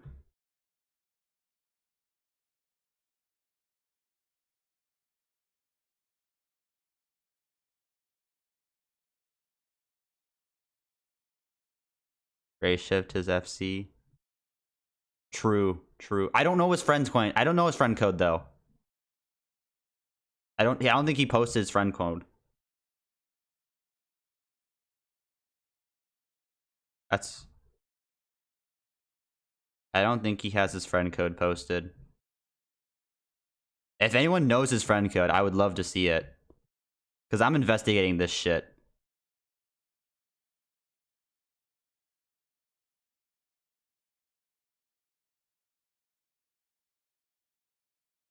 Because that's shady as fuck.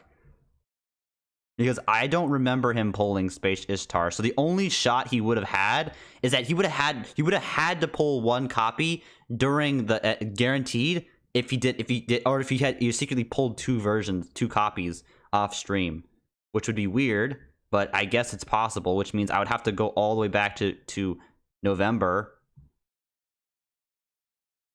Hopefully it allows me to go back down that far.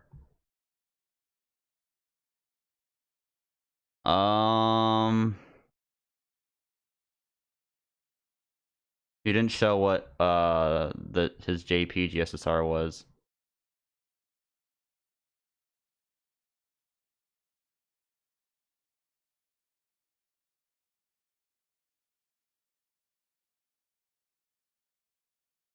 Salem, Caster, Midrash, Abigail. Fucking E7, dude. Fucking E7, suck my dick.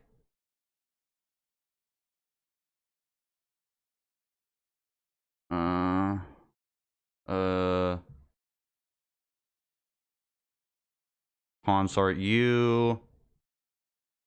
Emmy, Nope.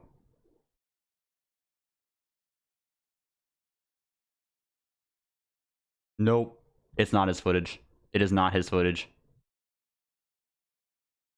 I believe the Arjuna was his footage, but this wasn't. Because he doesn't say anything about it on his Twitter. I have a sneaking suspicion it's not his account. That was not his account.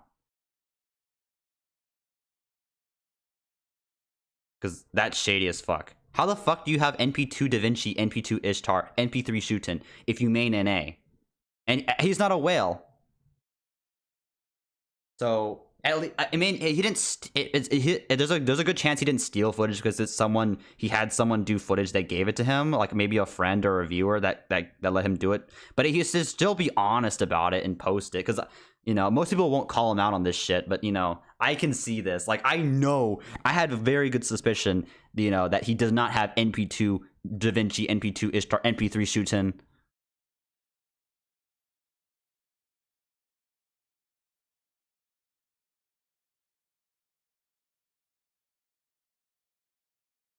Just message. He says it's his. Hey, did you actually do it? Because I've never seen him. Like, I went through all of his social media and I don't see him with his with the actual like servants. Like, you know, it just doesn't add up to me. Oh, by the way, Angry Joe just posted his review of Last of Us Part 2. I'm definitely gonna watch that off stream, by the way.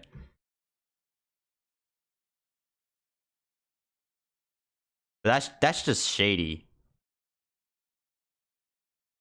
True, he would flex.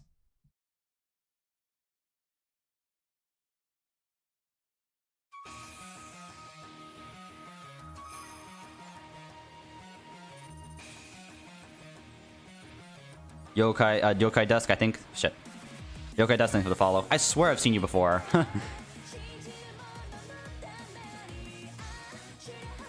That would have means he would have had to pull 2 copies of Space Ishtar. rules, and he wouldn't post it anywhere on social media. But you would have think that he would have posted that on social media. Actually, wait, there's another place I can check.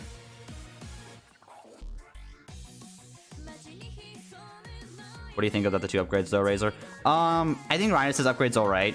I still honestly prefer Waver because you can have that 20% AoE charge and a 50% charge on one person, which is important because if you want to do if you want to have ARAS with the 50% charge C, you need to have that extra 20% to give him enough charge. He needs that extra because he has the 30 from his skill and so he needs 20, and you can't do that. You can do it, but you would only get 30 charge on the other guy.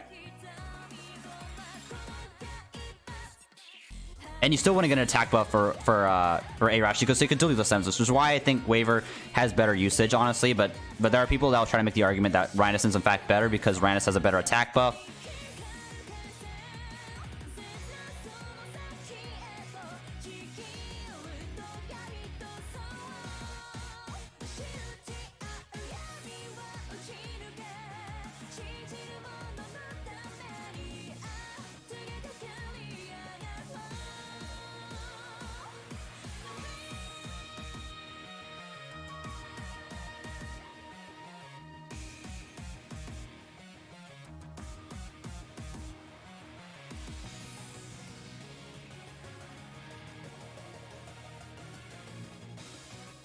It doesn't go that far on his community post, dude.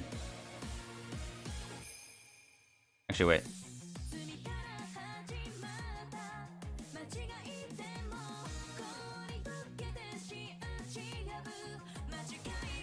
Nothing about Space Ishtar, by the way. Nothing about Space Ishtar. Which means to believe that is not his account that he had footage of. Which means he stole the footage from someone. Or used it without, or used it and we don't know whose footage it was. But it's not his. That's all I know. Yeah, true. I can totally see that argument though. But personally, I just think Waver is a little bit better. But I guess I might be biased because we lived in a Waver meta for 4 years, for 3 years basically. But having that extra 20% charge is a lot better than having two 30% charges, in my opinion. 20% charge and a 50% charge, rather than having two 30s.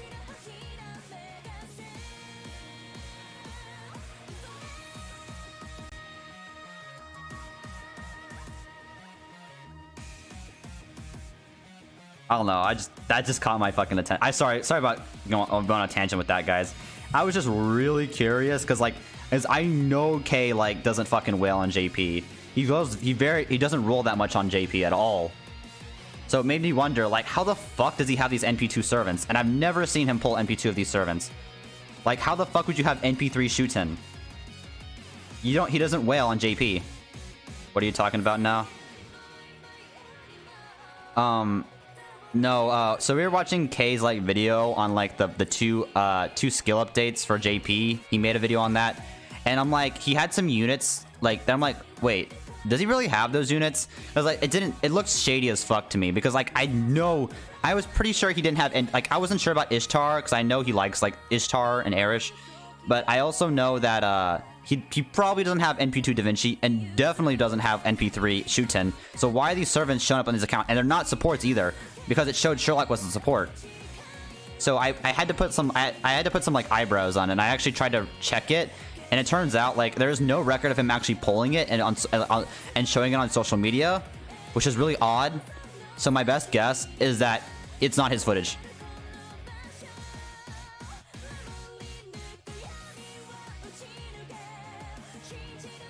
Nah, I don't think Holmes is worth rolling for, dude. Honestly.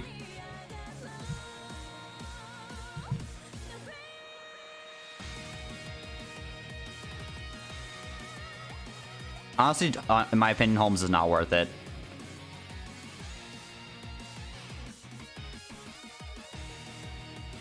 And what happens if your Rhinus is max bond, though, Jack?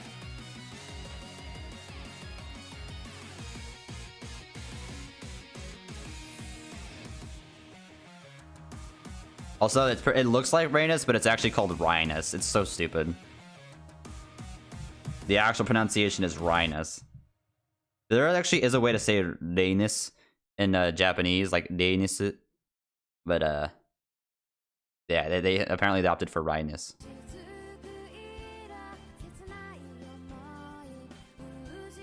Friendship ended with Helms. I just did some digging because like it looked shady, dude. It's like the speedrun community, like when you know people have to look like at all details that nobody would notice for cheaters.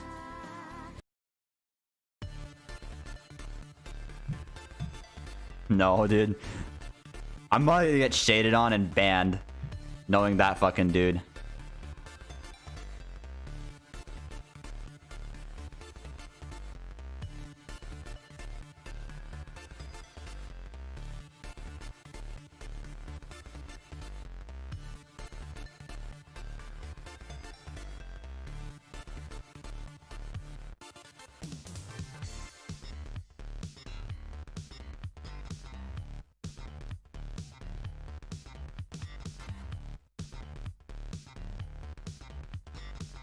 Commander, course, PhD. Does he actually have a PhD?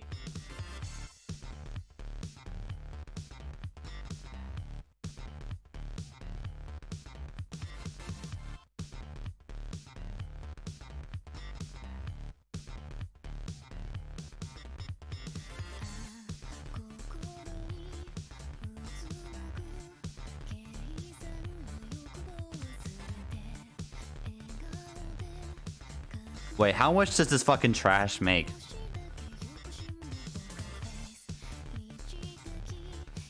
$6 a month. Wait, how did Patreon's at $6? Doesn't make sense.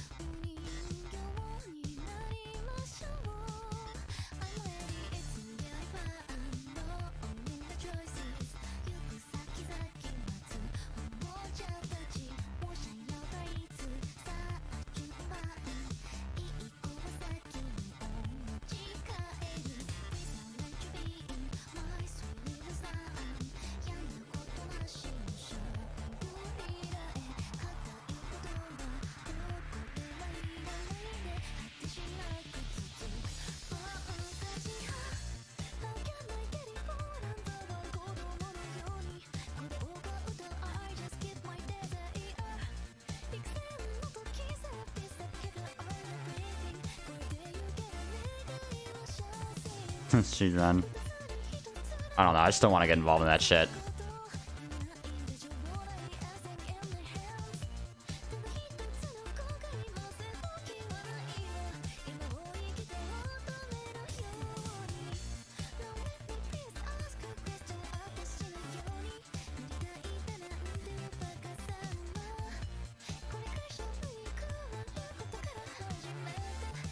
Command code crash course, dude.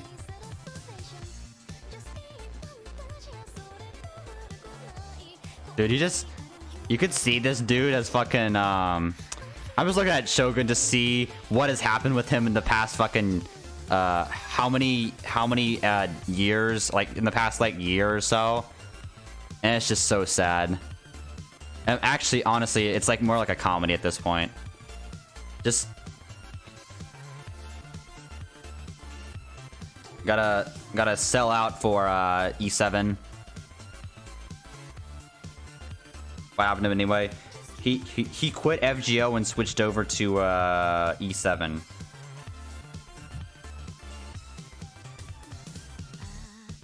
What's happened? Pretty much just most of it just him just retweeting FGO, like FGO people art and E7, mostly E7 art though.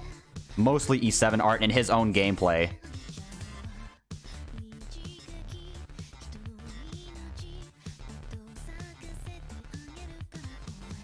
But mostly just him retweeting art. It is mostly just him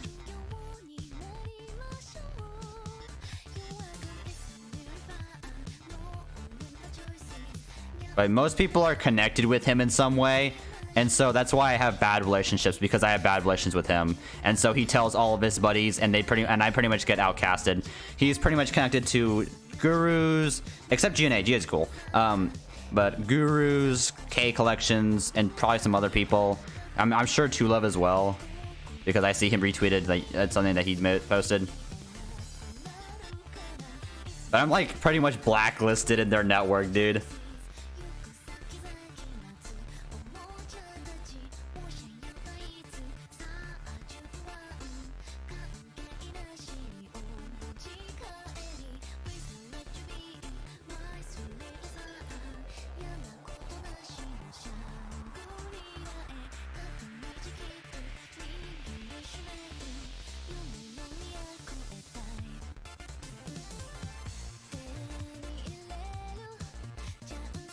Life goes on.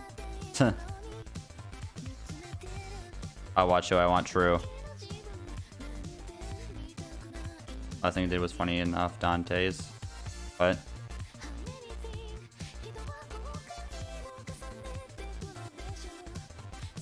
I don't know, dude.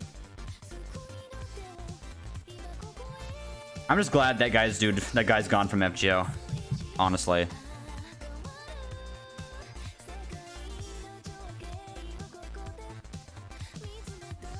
The minute you try going against someone who tries to make an opinion that, like an anarchist comment, you get shit on by everybody. I don't know. Like I'm not, you know, I'm not trying to be the corporate shill, but I do think that, you know, if something's gonna happen, it has to be fair to the developers as well as to the people. You know, I believe in like not, you know, it shouldn't be that NA gets everything. You know. What happened? Oh my god, he made... I'm pretty sure his videos of this are still on NA, by the way. FGO State of NA.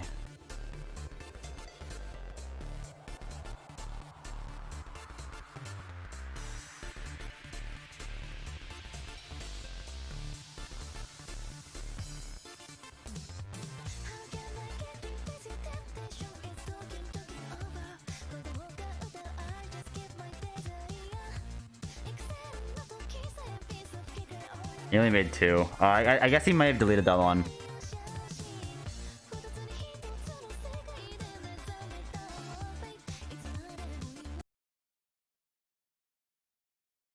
This is the stuff from that he did. This is like the video that pretty much sparked everything.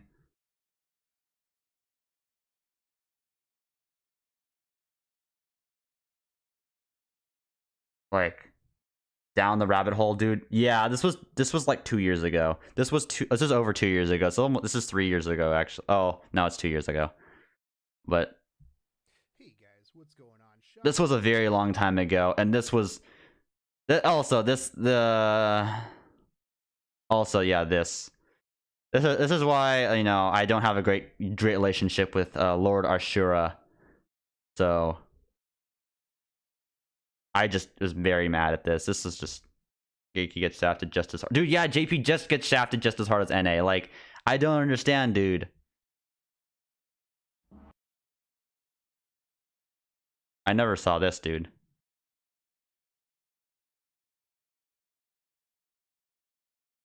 I never saw this video. Did I?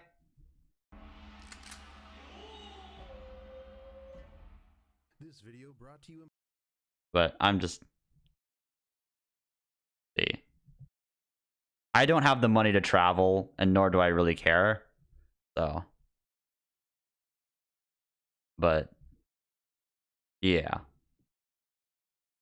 COVID update. 2019 update. But this rabbit hole goes down a long way.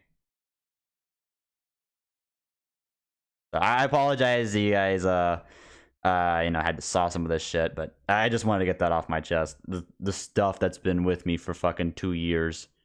Dude, people shit on NA. I'm just like, JP has it worse, guys. Exactly, dude. JP's the fucking beta test. We get the fucking guinea pig. Any problem that's on fucking JP happens first. And then the stuff gets improved for NA and all of the versions of the fucking game. Imagine traveling to LA. Omega Lul.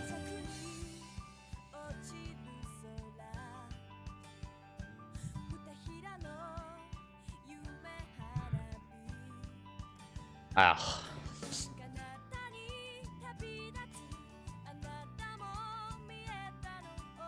Just saying, a lot of the people are fucking stupid.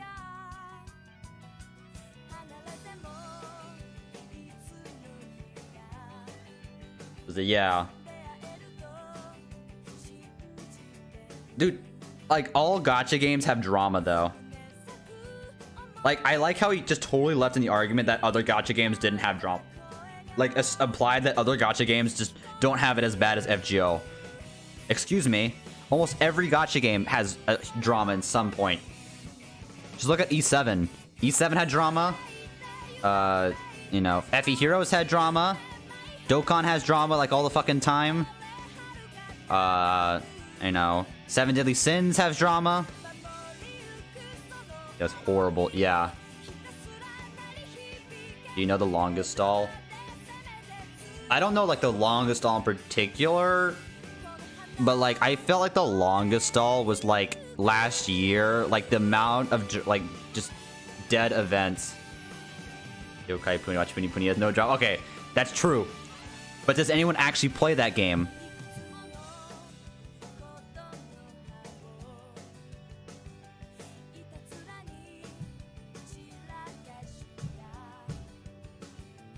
Like, it was, if anything else, like what got me out of NA, it was the fucking community of NA that got me out of NA.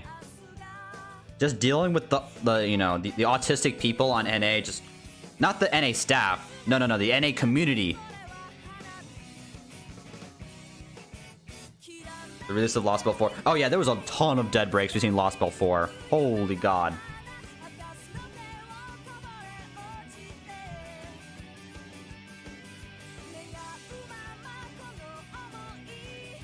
Most of the FGO community is nice, except when you get to some of these like creators communities, and that's like a majority of it's nice until you get to like these creators communities. I'm like, why are people writing the most autistic things in the comments? Like, why? 1.5 Lost Belts a year, 5 Babylonia campaigns, 5 different Babylonia CEs. Yeah.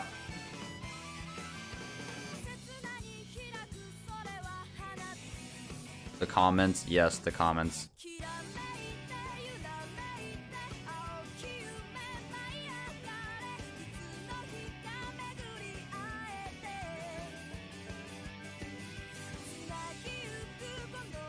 You have some of the most autistic comments ever, like...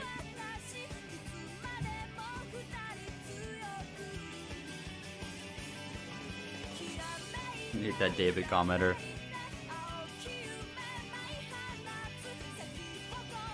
Actually, wait.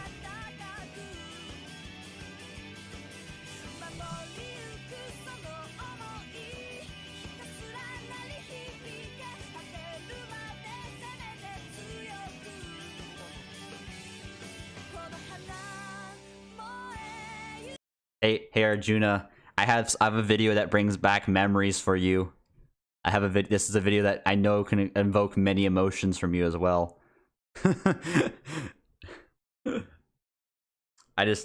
Oh boy. I'm pretty sure Arjuna can figure out which video I'm talking about. It will evoke many emotions when you see it again. Oh god. Dun dun dun.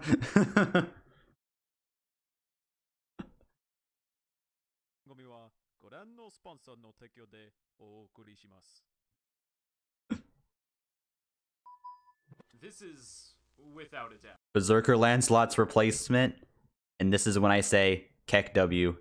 the most straightforward servant I have covered up to this point since I began. Yes, Zhang Yu was very, very straightforward, Kappa. Of JP debut reviews, but does that make him bad? Nope. Yes. This hulking 10-foot-tall centaur behemoth Yes. Zhang Yu is the latest entry among the Dark Souls bosses hiding as a welcome yet jarring sight inside of Fate Grand Order. No. And he also overlaps into the pool of Berserker servants with AoE Quick Noble Phantasms, despite only wielding a single quick card within their main decks. Yes. Delightworks is actually bringing that baffling archetype back. I bring back the archives of three history. made beforehand is truly worth using, and that's just thanks to outside help from Scotty. Alas, being green and mean isn't impossible when a Berserker actually has good skills, good hit counts, high attack, pretty much everything Zhang Yu He was has. very hard to use. Before his buff, he was actually very, very hard to use, like, reliably. He didn't have much. His NP gain wasn't very good at all, and his NP didn't have enough hits to actually guarantee enough gain, and he had no NP gain skills. It just made things a lot harder to use, and he was very, very oriented towards crit stars to crit damage, but he was a berserker and he had no way to obtain said stars, and so you had to have you either had to have a full hand for him, or you had to have like 50 stars reliably, which is really hard to do given that he had a 3 buster deck to just do. So it was very, very hard for him to crit, and all of his crit stuff only lasted 1 turn. So if you didn't crit, you're just very, very fucking sad. You know, it was very, very hard to use, actually. Buster performance for 3 turns, as well as his critical. But if you did get those crits off, they fucking hit really fucking hard. Art of War generates critical stars every turn for 3 turns, while also. Are you a fan of Steins Gate? Invincibility during that span. Maybe. Pattern here. Even his evasion skill grants him another Christina. critical damage boost. Hell, let's take it one step Use further. Bryn, and give him easy. A special variant of Madness Enhancement that increases his critical damage even further beyond. Wow, the developers really tempt you to crit with this guy. Too bad he's a berserker with slippery star weight. I guess he'll just have to swamp himself with critical stars instead. Jesus, good thing his single quick card hits 6 times. And remember, Doesn't matter. his Noble Phantasm is quick too. If you're going to have a quick Noble Phantasm, let it be AoE, and strike as many enemies as possible to rake in so many critical stars next turn that star weight might as well not even be an existent game mechanic. And in case you just want to start a match with Kaleidoscope on him because you're a reasonable person without all the time in the world and don't want your Goliath tumbling down from a single perplexing crit, don't worry, NP strength up for the win.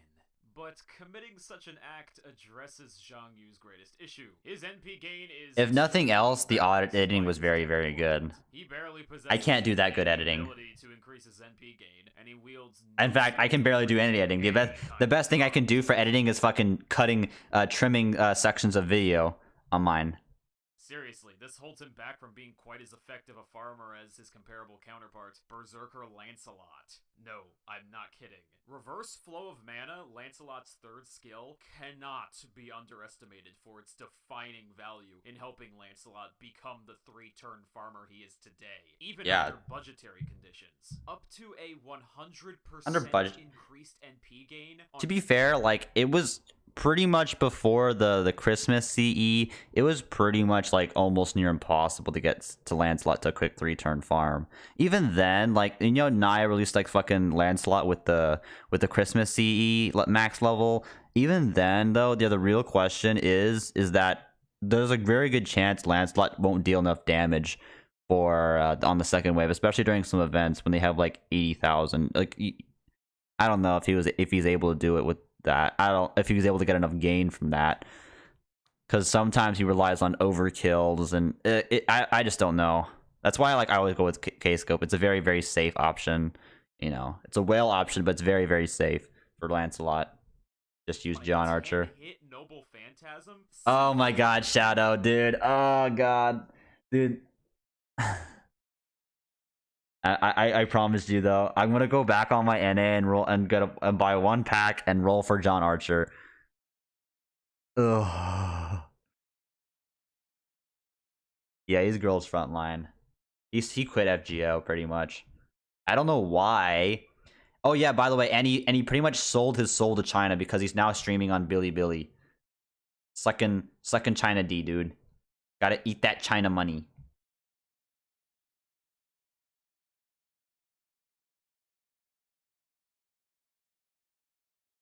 Oh yeah, by the way. Okay, so more people are in here now, so I can show you guys the best Scotty comp, by the way. So people who've already been in here before have already seen it, but here you go. Here you go. Here's the Scotty comp. Look, it's beautiful. It's beautiful. Look at all these Scotties. Poggers. 4 Scotties. That's where he is now. Yeah, he's pretty much like streaming his Girls Frontline episodes on Bilibili, which is a Chinese like streaming YouTube/streaming site. Ew, using Scotty. Look at this Scotty. Look at this Scotty. Look at the gate of Sky. 844 Scotty. No, this is Archer Scotty. Please. Yep, sounds totally doable. Look at this. Beautiful. Beautiful. Look at this second Sky. Look at this gate of Sky. Look at that. It is beautiful. Avengers Scotty.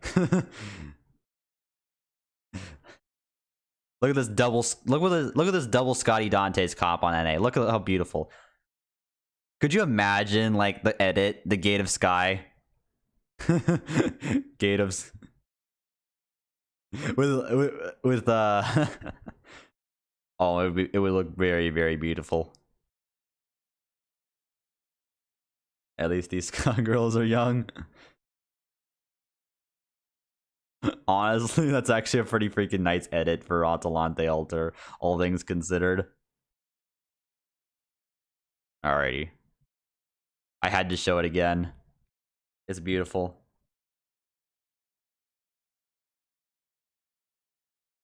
Oh, by the way, new ROG phone is scheduled to be like officially unveiled everything on the July 22nd. So I gotta wait a little bit longer for that shit.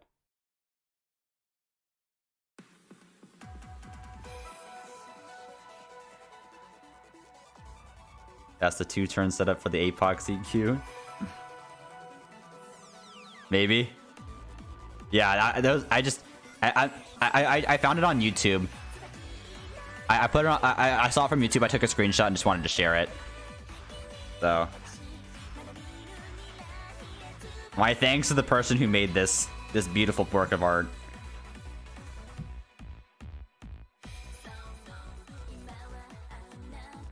And then I cringe.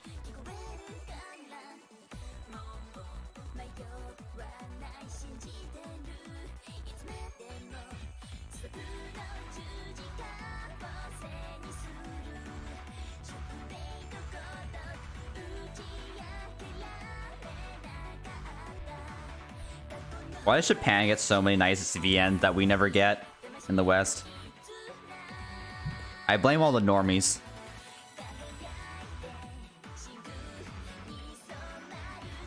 Also, we need some more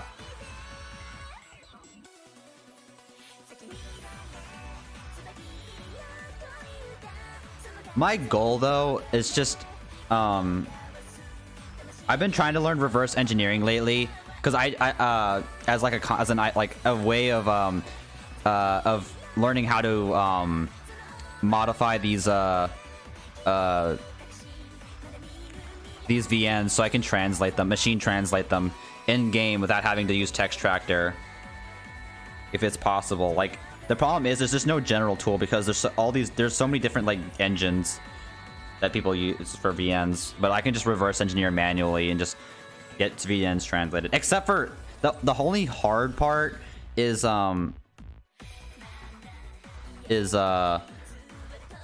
like something like CCC. It's just a lot harder to do because it's in an emulator to figure out how the fuck it works.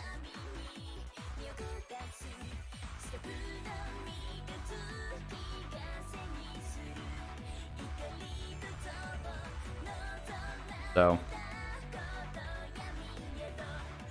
because the West hates anime, dude.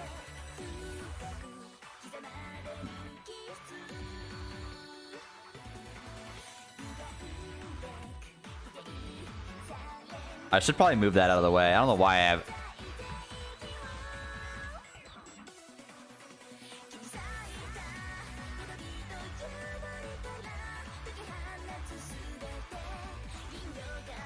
Oh, yeah. No, I mean, if it was a PC game, it would be easy. The problem is that the PSP game is run in an emulator, so you can't just look at the emulator. You can't run a disassembler program in the emulator. You'll get the emulator program and not the VN. Or not the game. But I believe emulators have like debugging tools and so you can actually see this stuff.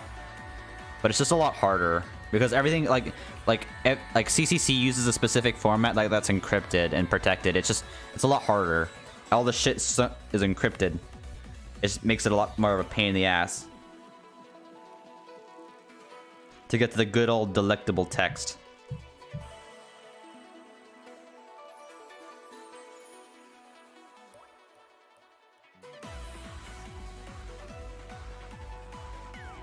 Also, by the way, I know a lot of people in my Discord tried to say that Tamamovich was the assassin that we saw in the promotional content. I wouldn't put all my eggs in the basket yet on that one. Maybe that might be true, but it may not be true. I just wouldn't, you know, hold every, you know, be entirely sure about this.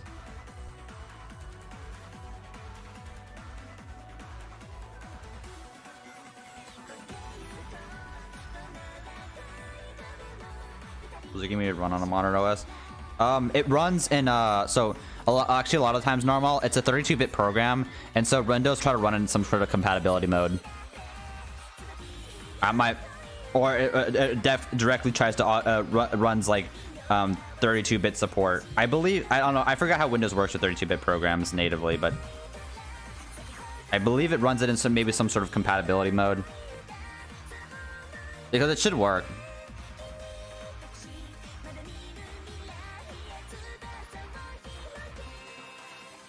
But yes, it does run. Tsukihime does run on modern OSs.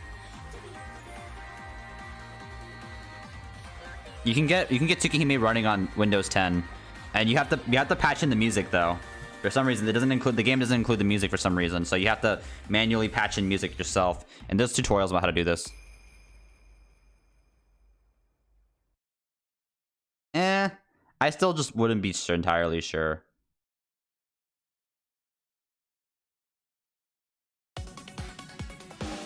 Oh, that's loud. That's fucking loud, dude.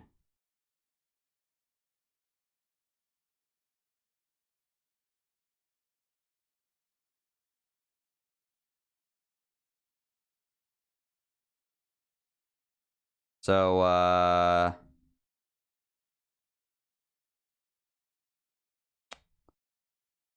oh my god. I've been waiting for Ashia Domon.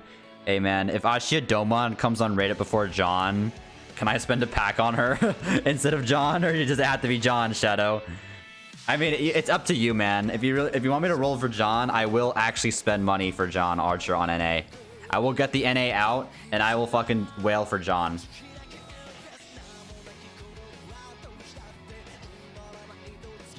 Because I'm not just gonna go, and I know you spent a lot of money, so I gotta make sure I respect that and honor my, well.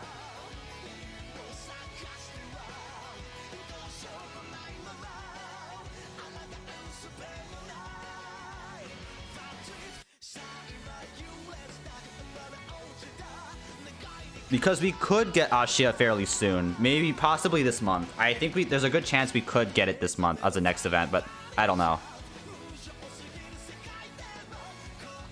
Watch her be absolute trash though, on the reverse side Strom. I just checked out the Cyberpunk game from Tencent. Lul. Spend it on Ashia. All right.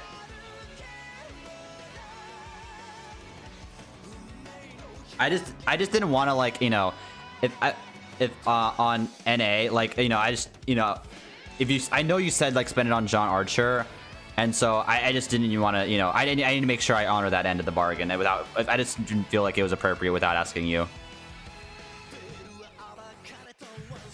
because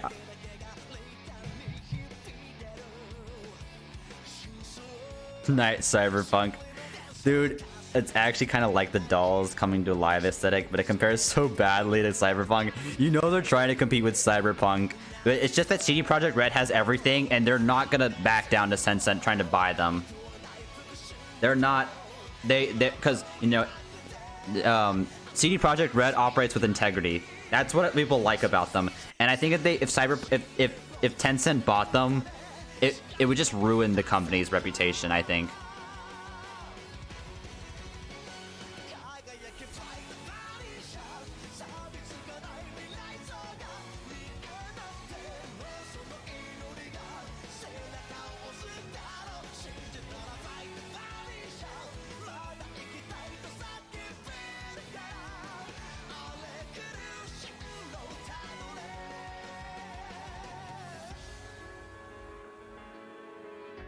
It would ruin their reputation, their work, almost certainly. Like, you guys talking about the Tencent thing? Yes, dude.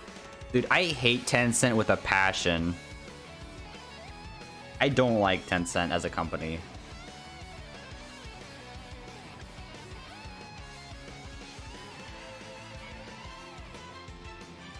Oh fuck, I fucked that one up. I have no respect for Tencent.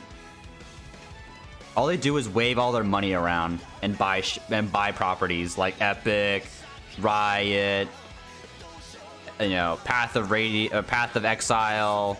They just buy all these properties and then they just fucking sit their ass on it. They own a large majority of Activision, and they just ruin these games, dude. And then, hey guys, we're proud to announce a new project with Tencent. I'm like, and everyone's just here rolling their eyes.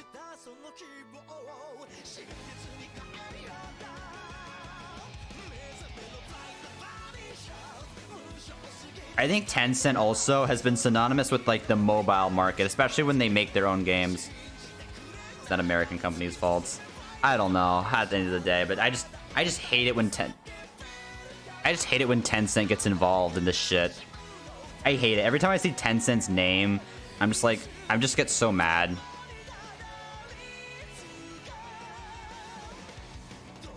You know, Call of Duty Mobile, like PUBG. Yeah, they also own PUBG. That's another game that they own. The problem is, though, Arjuna, is that mobile devices are just so limited in computational capabilities that sort of stuff isn't possible, really. At least without spending $1,000 on a phone. For that sort of level of graphic fidelity.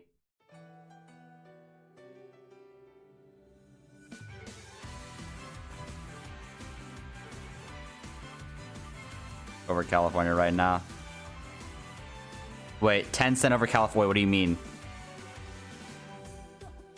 Cyberpunk gotcha game, dude. Dude, Cyberpunk is like the only game that would get me to buy like an actual gaming PC to play it in good quality. Like, I don't really care much for modern games like on Steam. Like, the only game genre I kind of like right nowadays is JRPGs, I guess. That's pretty much it.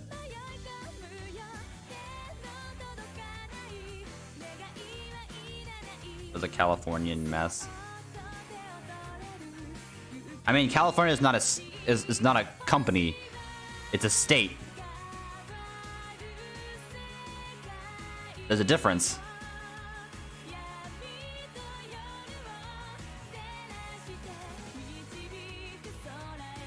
I haven't played Yessos yet, but I'm going to. Oh my god. Good luck, my mother. My mother, my brother. Whoops.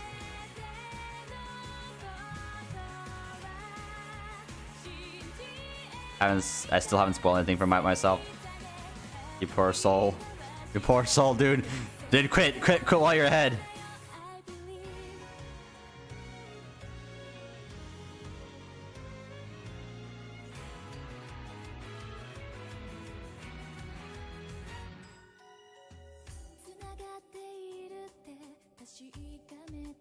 I think just because it's located in California doesn't really necessarily mean it's like it's bad.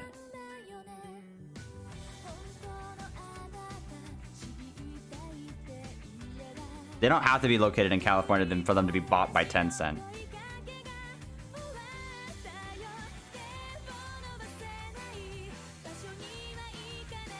Don't. He said he didn't want to be spoiled. Just don't spoil him. But there's been a lot of people saying like trying to get people out there.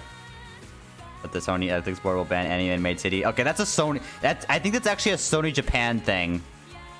The anime titty stuff, and so that kind of spread. Because apparently, like,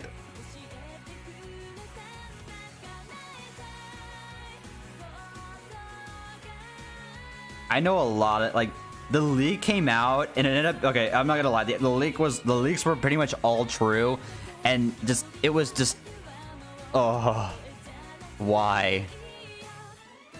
Max Burb third skill, bruh. I am Max and Enma.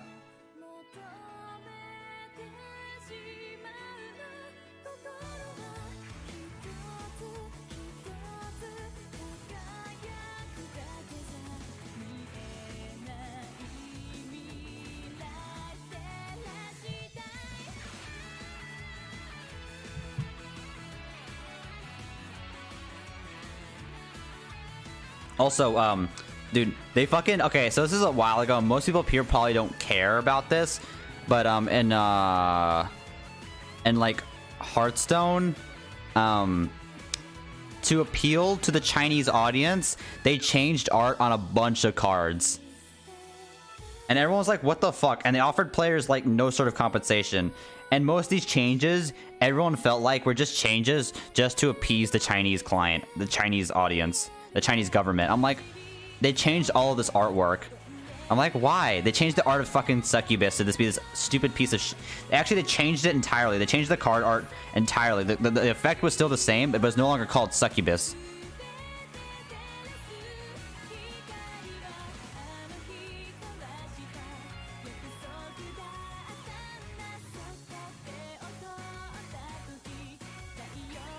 Way to go, looter.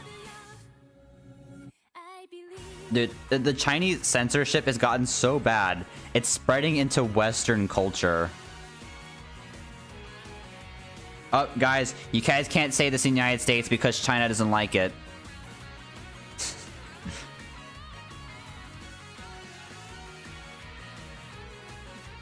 No, say free Hong Kong on a broadcast, ban your ass.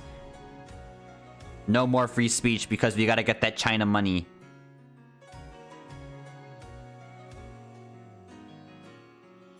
You can't blame China for that guy. That is true. That is true. That was just because that was just the problem with Last of Us 2 was that it was too woke. It was too woke for all of us.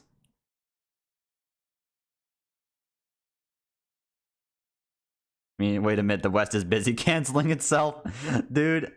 The American political system right now is a fucking clown circus.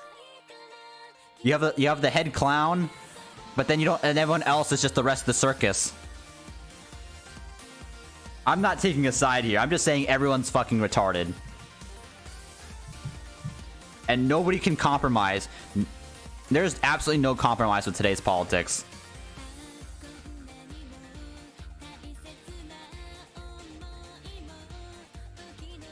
You have the super conservatives, you have the super liberals, and each of them will never compromise with the other side because that would mean giving up.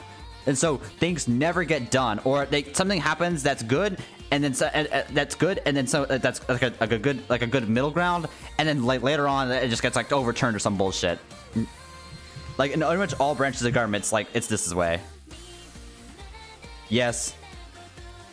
That wasn't because of China though. That was because they talked shit about some community manager, and the community manager didn't like them. That was like a personal grudge. Yes, I know the Hearthstone's player's name, by the way. I used to watch him a lot. His name was Savids. He doesn't really. I don't think he plays competitive Hearthstone. He just plays Battlegrounds.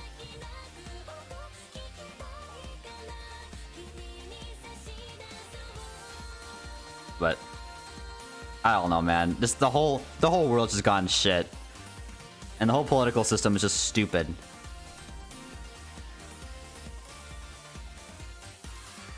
We have people that care more about getting reelected.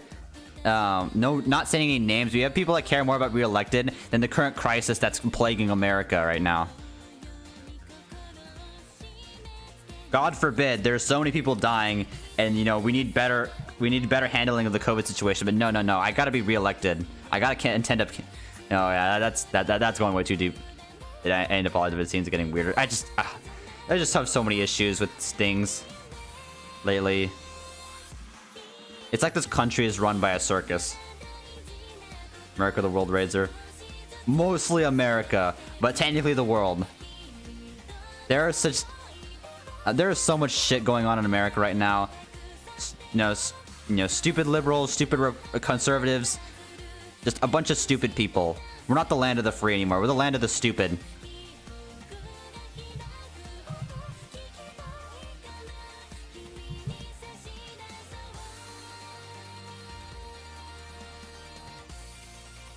Land of free labor. That's China. But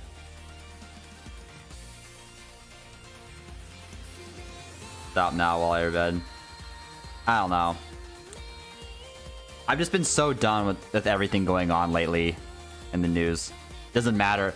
Twitch will kill you for the wrong thing. Nah, I don't think Twitch cares, dude. You always been Kappa. I don't know, man.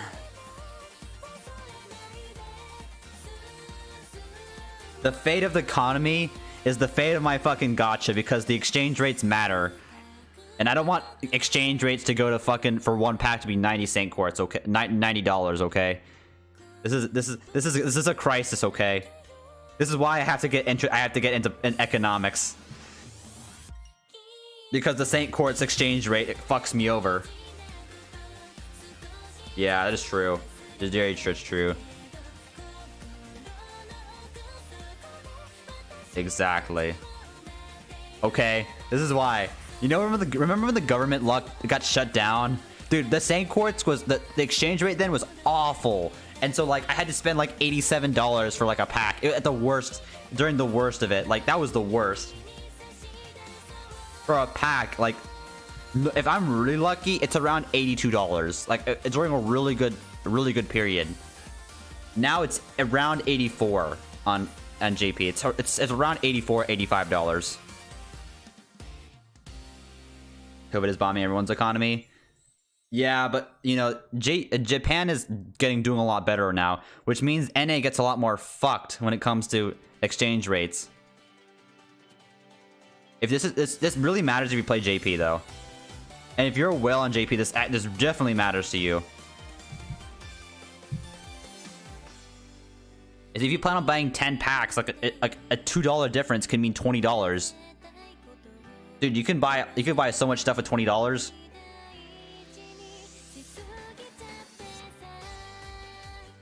At the end of the day, it all comes back to Saint Quartz. Exactly. Isn't everyone getting better than the USA? Yes. Actually, no. Brazil. Brazil is getting fucked just as hard. But to be fair, Brazil is a fucking, like, third world country. Or second world country or some bullshit.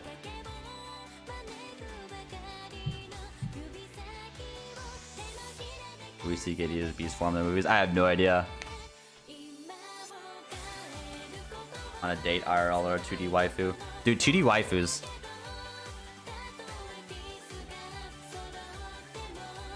Dude, who cares about 3D waifus, okay?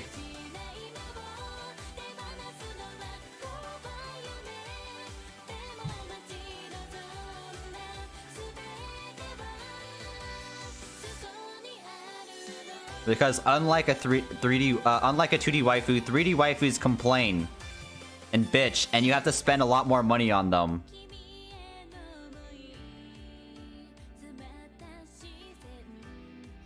"3D" and waifus in the same sentence. True. True. Very true. Laws murder you, dude. Divorce. I want half of your assets now. Fuck. Jeff Bezos learned that the hard way, dude. Made billions of dollars. Okay. No, yeet, that's mine now.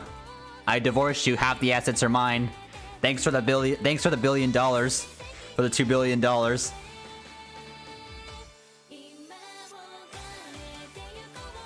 What does that? Lul.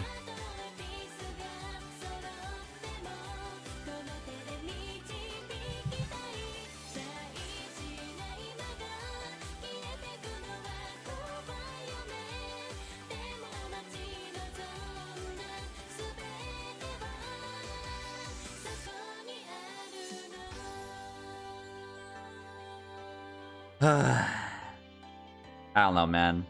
Also, like, why the fuck are US colleges so fucking expensive, dude?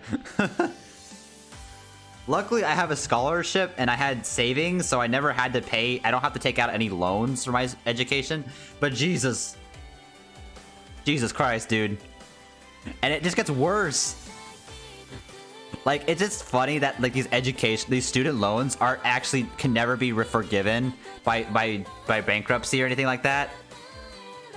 You're stuck with these debts for life, pretty much, if you can't pay them. And if you die, your parents or your guardians take up that debt. It doesn't go away.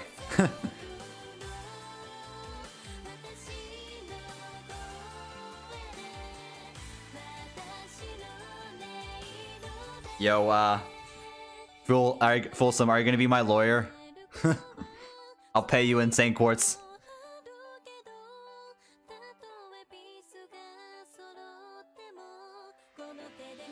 Done.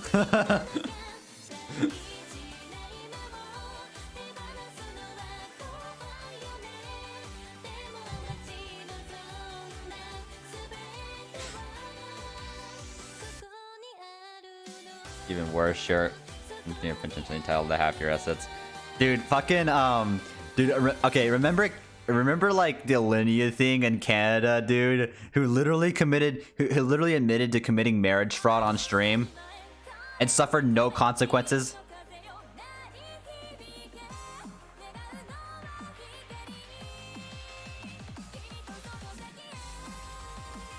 Literally, Alinea publicly admits to marriage fraud. No ban, no nothing. No deportation, no nothing, dude.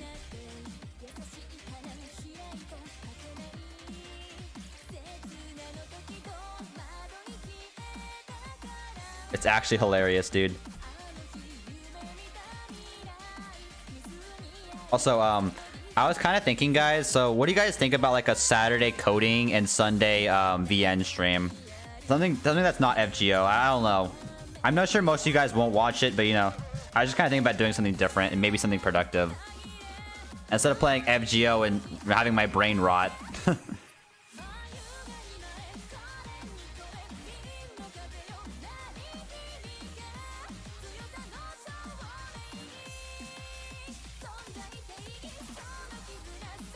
Right now, I've been trying to get more into advanced C and reverse engineering. I've been reading 2 books. What map farm are you farming for anyways? Well, right, I am farming for the Talons.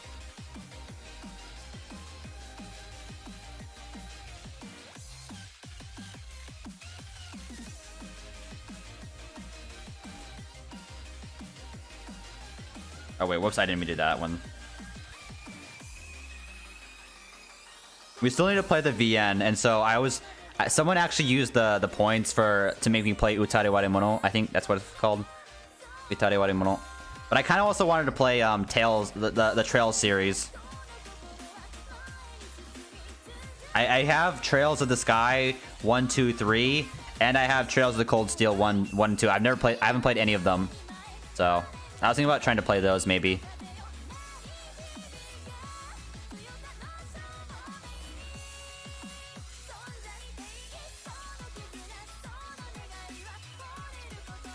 Trail series, it's so good.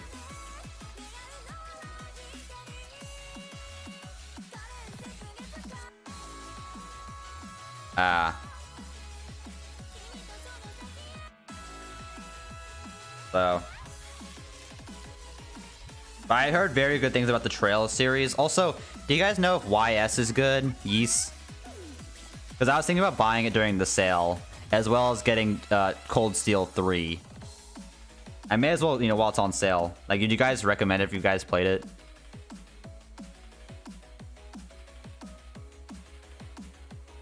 Also, I'm thinking about buying Disgaea. Because Disgaea, like, the first couple Disgaea games are very cheap, like $3, $3 to $5. I don't know, but I get ESA, still need to start. That seems up my alley. Okay. Because I was thinking about buying, like, the original, like, Ys 1 and a couple games, and just, from what I heard, the first Trails game. From I heard, go play the first Trail game and see if you like it. Oh, yeah. I have them. I mean, I already have Cold Steel 1, Cold Steel 2. I may as well buy the third one, right? OCD. The game with Burbs artist, yes. Oh, you're forgetting about you, Woo, B-Wally. Bruh. Falling. He's falling into this Gaia hell. Oh, God. I know, Woo. Do you like turn-based RPGs? Yes, that's why I play FGO. Oh, like tactics? You mean like strategy RPGs? Because the difference between turn-based and strategy-based. Turn-based strategy RPGs. They call them SRPGs. Stuff like Fire Emblem. With grids. Yeah, that's pretty much like Fire Emblem, yeah. Those are called strategy RPGs.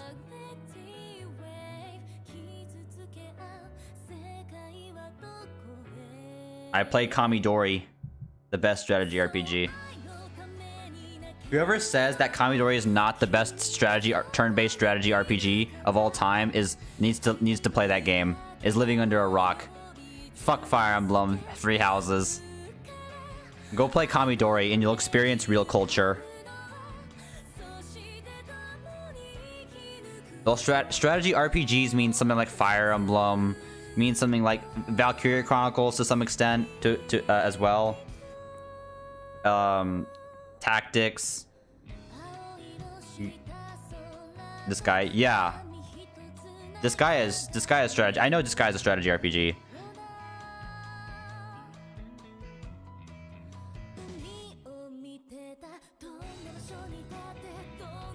The grind simulator, isn't it? Well, that's okay because we play FGO, and FGO is the ultimate grind simulator. But at least with unlike FGO, Disgaea, you don't have to actually use apples.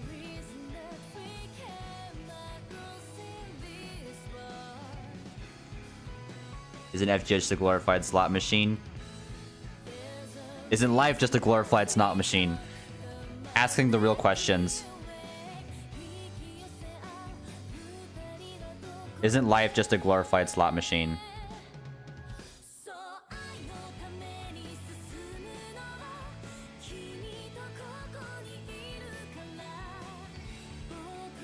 Arcade machine.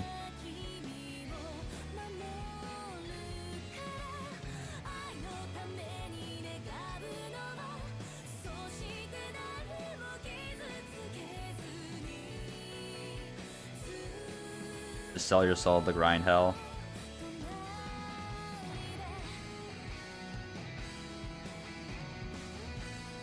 I mean, to be fair, one Saint Quartz is about 50 cents.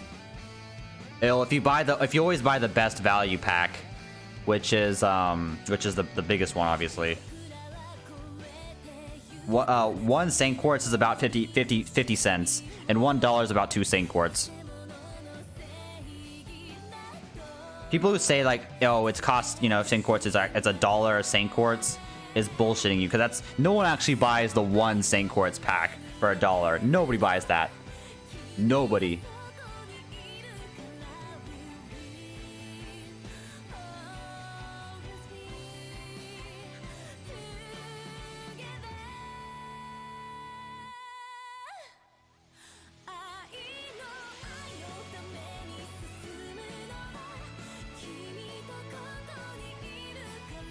If you're gonna buy Saint Quartz, I just highly recommend you guys just always buy the biggest one.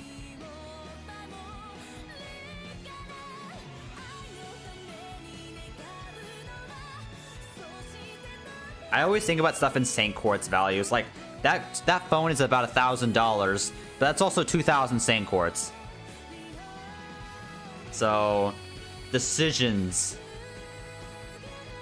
But yeah, I am probably considering. I'm pretty much considering, very much considering a new phone. I just want to wait to see more about the Asus ROG phone before I buy it.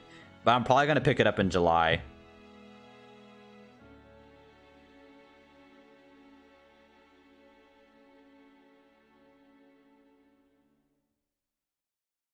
Actually, at Fire Emblem Heroes, the second biggest pack was actually the best value for some reason. I'm not kidding.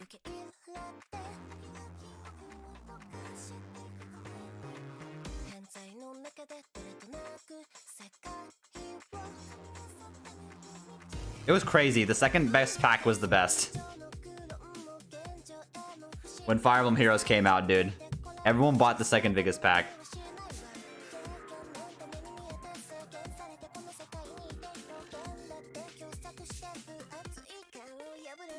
Just couldn't math.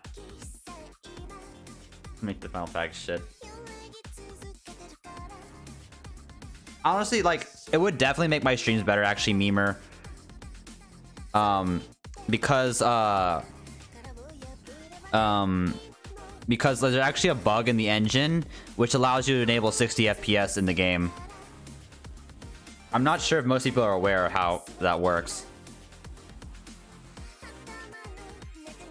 I know how to do it though.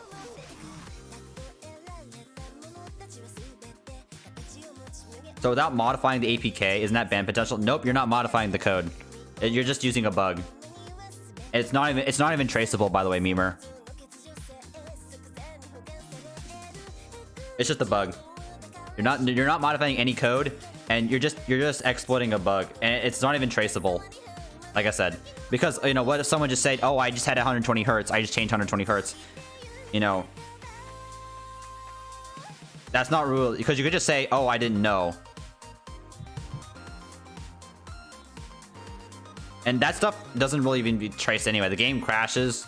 Well, just say your phone doesn't game crash on your phone because of a setting, not because you modified code. Game will see nothing.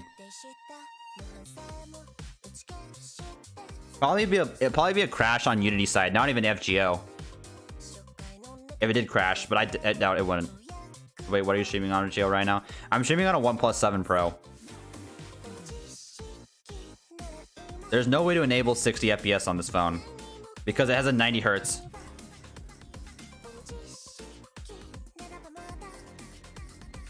The bug comes in where you run the game in 60 hertz, and you can change the in game quickly using like a settings, switch it to 120 hertz, and so the game will try to recalculate the frame rate based off the change in the refresh rate.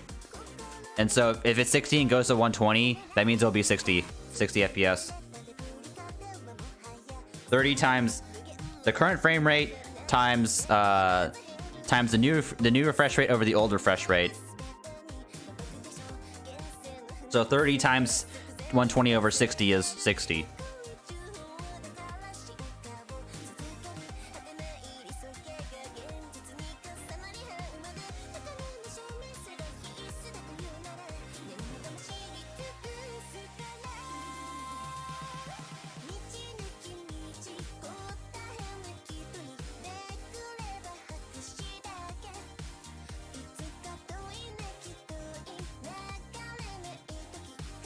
So without modifying the APK, you enable 60 FPS. I can show you gameplay of this from someone showing it. Also, the ROG phone has some very, very nice features, especially for what I do. For example, it can actually these apps, because of Android's permissions, you can't really do this without root. Even then, I can't find any tools that have this. But it specifically like tools that allow you to check CPU usage, GPU usage, like in game, and FPS, like a reliable FPS counter without using an emulator in game on hardware. That stuff has to be installed at the system level because Android is very, very picky about permissions. Yeah, they have to be that stuff can only be installed from the manufacturer because they're system level applications. Well, without rooting the phone, at least.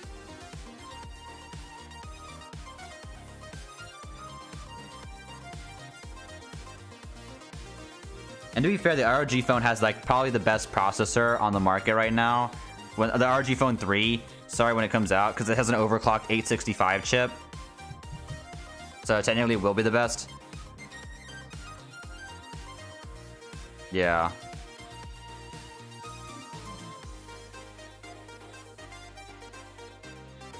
Honestly, I think once I get the ROG phone, if I do end up getting it, I'll probably end up rooting my OnePlus phone. So this is gonna be my test phone.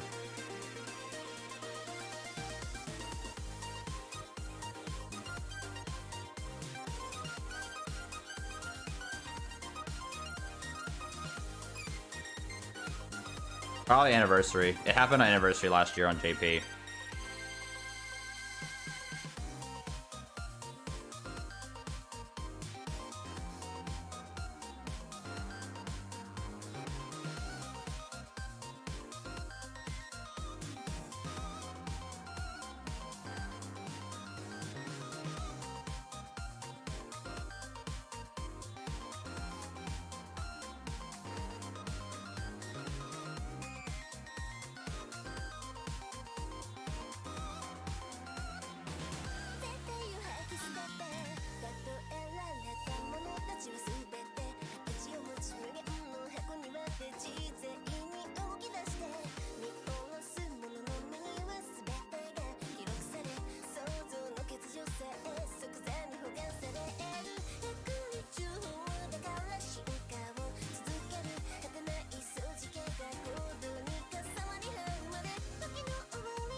The biggest problem these people with NP1 servants are gonna run into is that they won't do enough damage.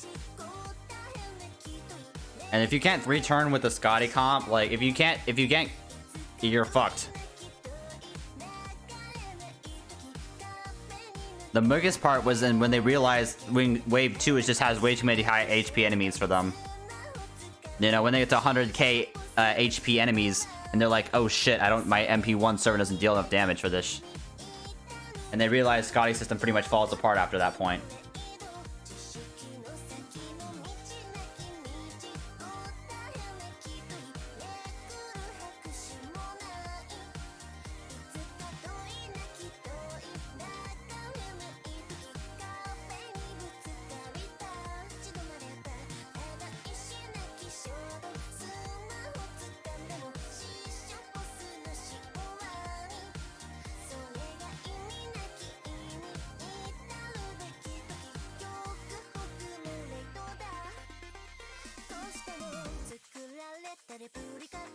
Oh.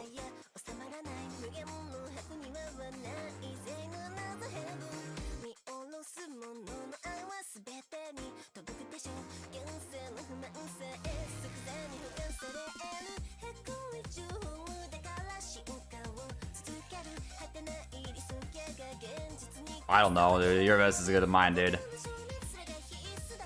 Summer event early, Kappa? Doubt it.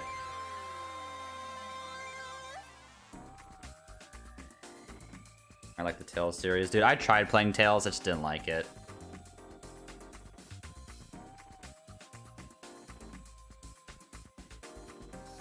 I have Tales of Destria and I have Tales of Berseria. Berseria, whatever the fuck it was called. I could probably show you my Steam library. I just don't know what games I should buy. I was thinking about buying the Trail series, the last Trail series game I'm missing. Oh fuck. I literally just played this one.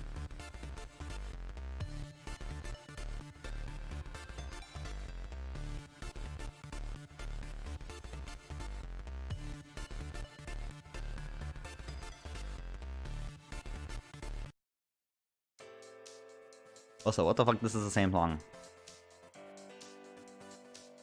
Wait, you failed at what was it? Zestria? I just didn't like Zestria, Berseria, what the fuck they call them.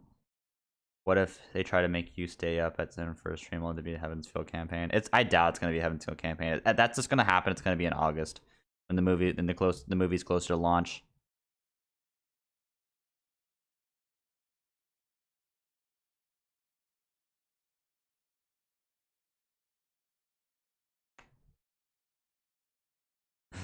Anime uproar with the fucking Uchiha clan members explained.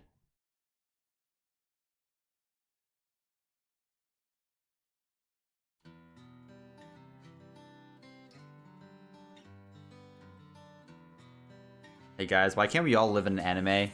Why can't we all just have anime art style?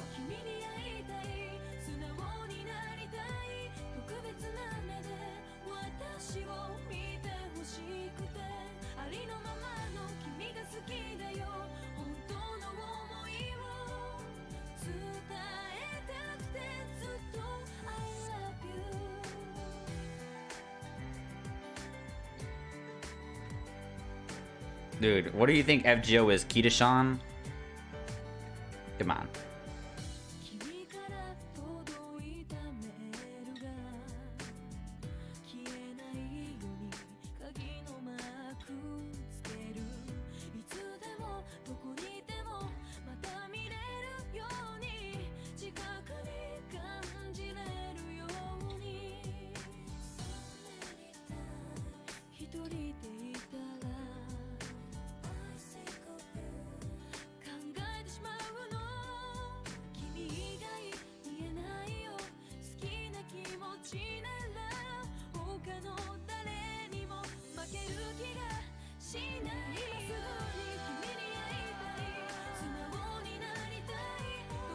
I feel like I've heard this song before.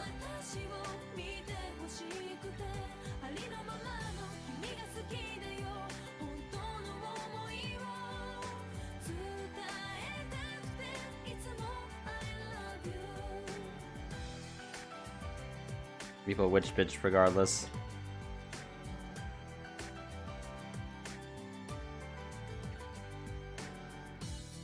I just wish we had more story updates.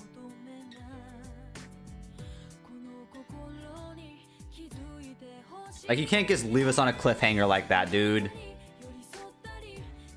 Like, I hate when they leave us on cliffhangers and the next story is 3 months away. I'm like, bitch, give me the fuck story like right fucking now. If you're gonna leave me on a cliffhanger.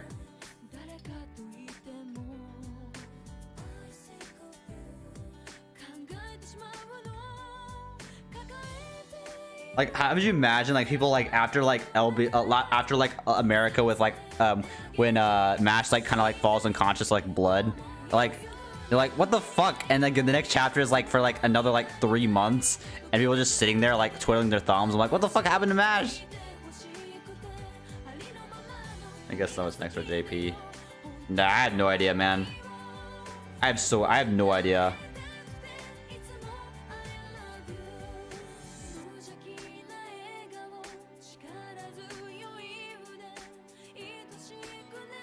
There's no lost spelled 4 bullshit.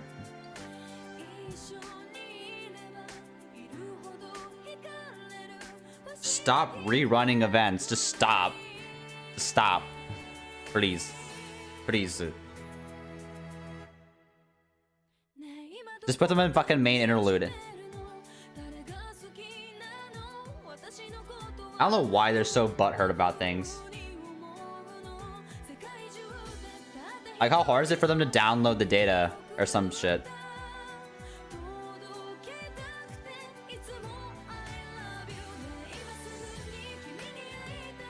Go like your summer readings.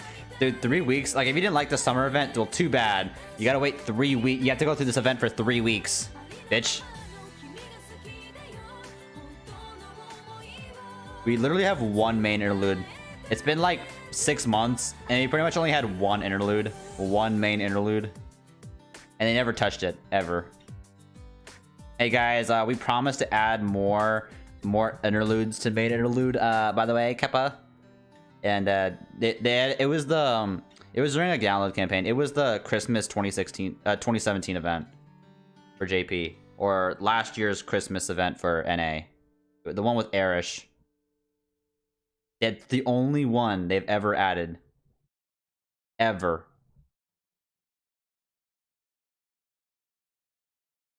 They have not added a new one since. Golden Sumo, unfortunately for you. Golden Sumo was a craft essence from the event, not a gacha one. So you can't get it, unfortunately, because there's no shop and main interludes. So you kind of get fucked. No Golden Sumo, no Golden Cactus Carp, no Drunk Jolter CE, no nothing. All you get is the welfare maxed. That's pretty much it.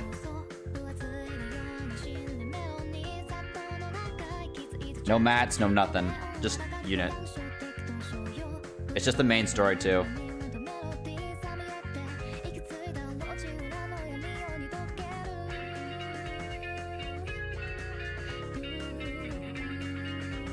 Like, I just don't know. Like, this is like, people praise Kano Yoshiki. I'm like, he's been good until this point where things just got so bad. Like, where's the content? This is how you lose players.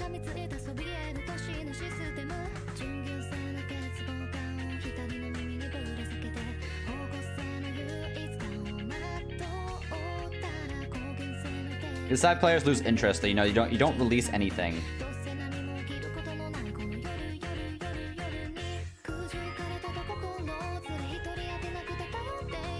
Ad block. Lol.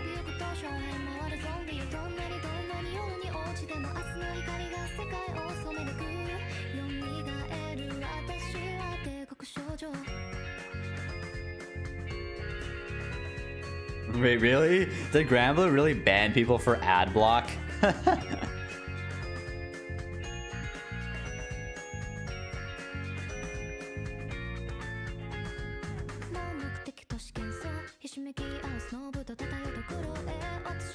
I think one event every 2 weeks is like, you know, maybe every now and then, like a 1 week for people to catch up. Maybe is good practice. If it's too fast paced for your development team, then hire more developers. That's all I can say.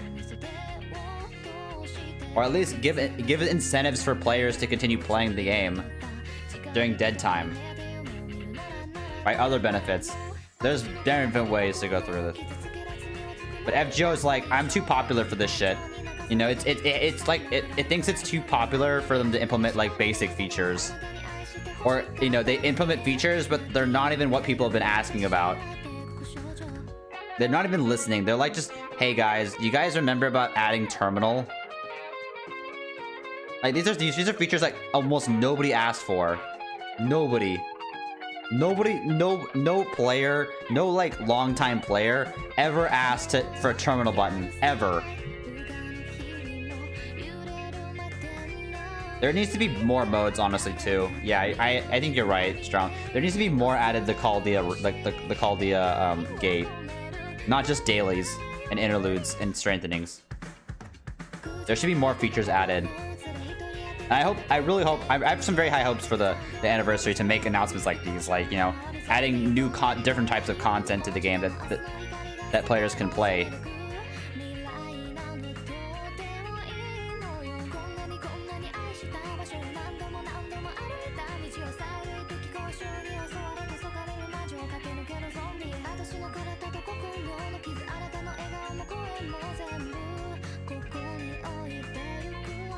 There's no undo, by the way. You can't go back to the most recent singularity. There's no button to take you... Okay, this is what I really wish, is there was a button to take you back to the last singularity you were in. That's a real quality of life update. Not the terminal. That's easy. Like, imagine going to your friends list, and then you're like, oh shit. You went back to the terminal, like, fuck, I really want to go back to where I was at. I want to go back to the last quest I did, you know? There should be a way for you to do that. And no, instead, you have to fucking go all the way back, especially if this is a part 1 singularity. If like you're going back to America, you have to go skip all the way down to part 1, and then you have to go all the way down to America. Go click America, go find the node again, and you have to do this every fucking time you go back to terminal. It is the stupidest fucking shit ever. There's no once you go to the terminal, there's no fucking way to go back without going through this entire process again. That's a real quality of life update. Not this terminal bullshit. No one wants to go back to the terminal. Nobody. God, it's so dumb. And if it's somebody using save supports to do multiple runs in a row. Even if it events like, hey, people do it. Nah, they did this on purpose to fucking troll players, dude. They do this on purpose just to fuck over players. I know this. Ugh. Jesus.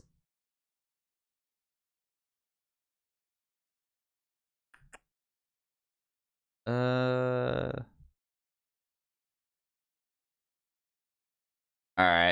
That'll probably be it for me for tonight. I'll be streaming some more FGO tomorrow. We'll do a little bit more grinding. Yeah. It shouldn't, so mostly be chill. And yeah, I will now be hosting Simple Sandman, and he's doing some coding right now, so if you guys are up for that, you know, hit him up. He's a really good, really cool dude. And so I'll see you guys later. See you guys, have a good one.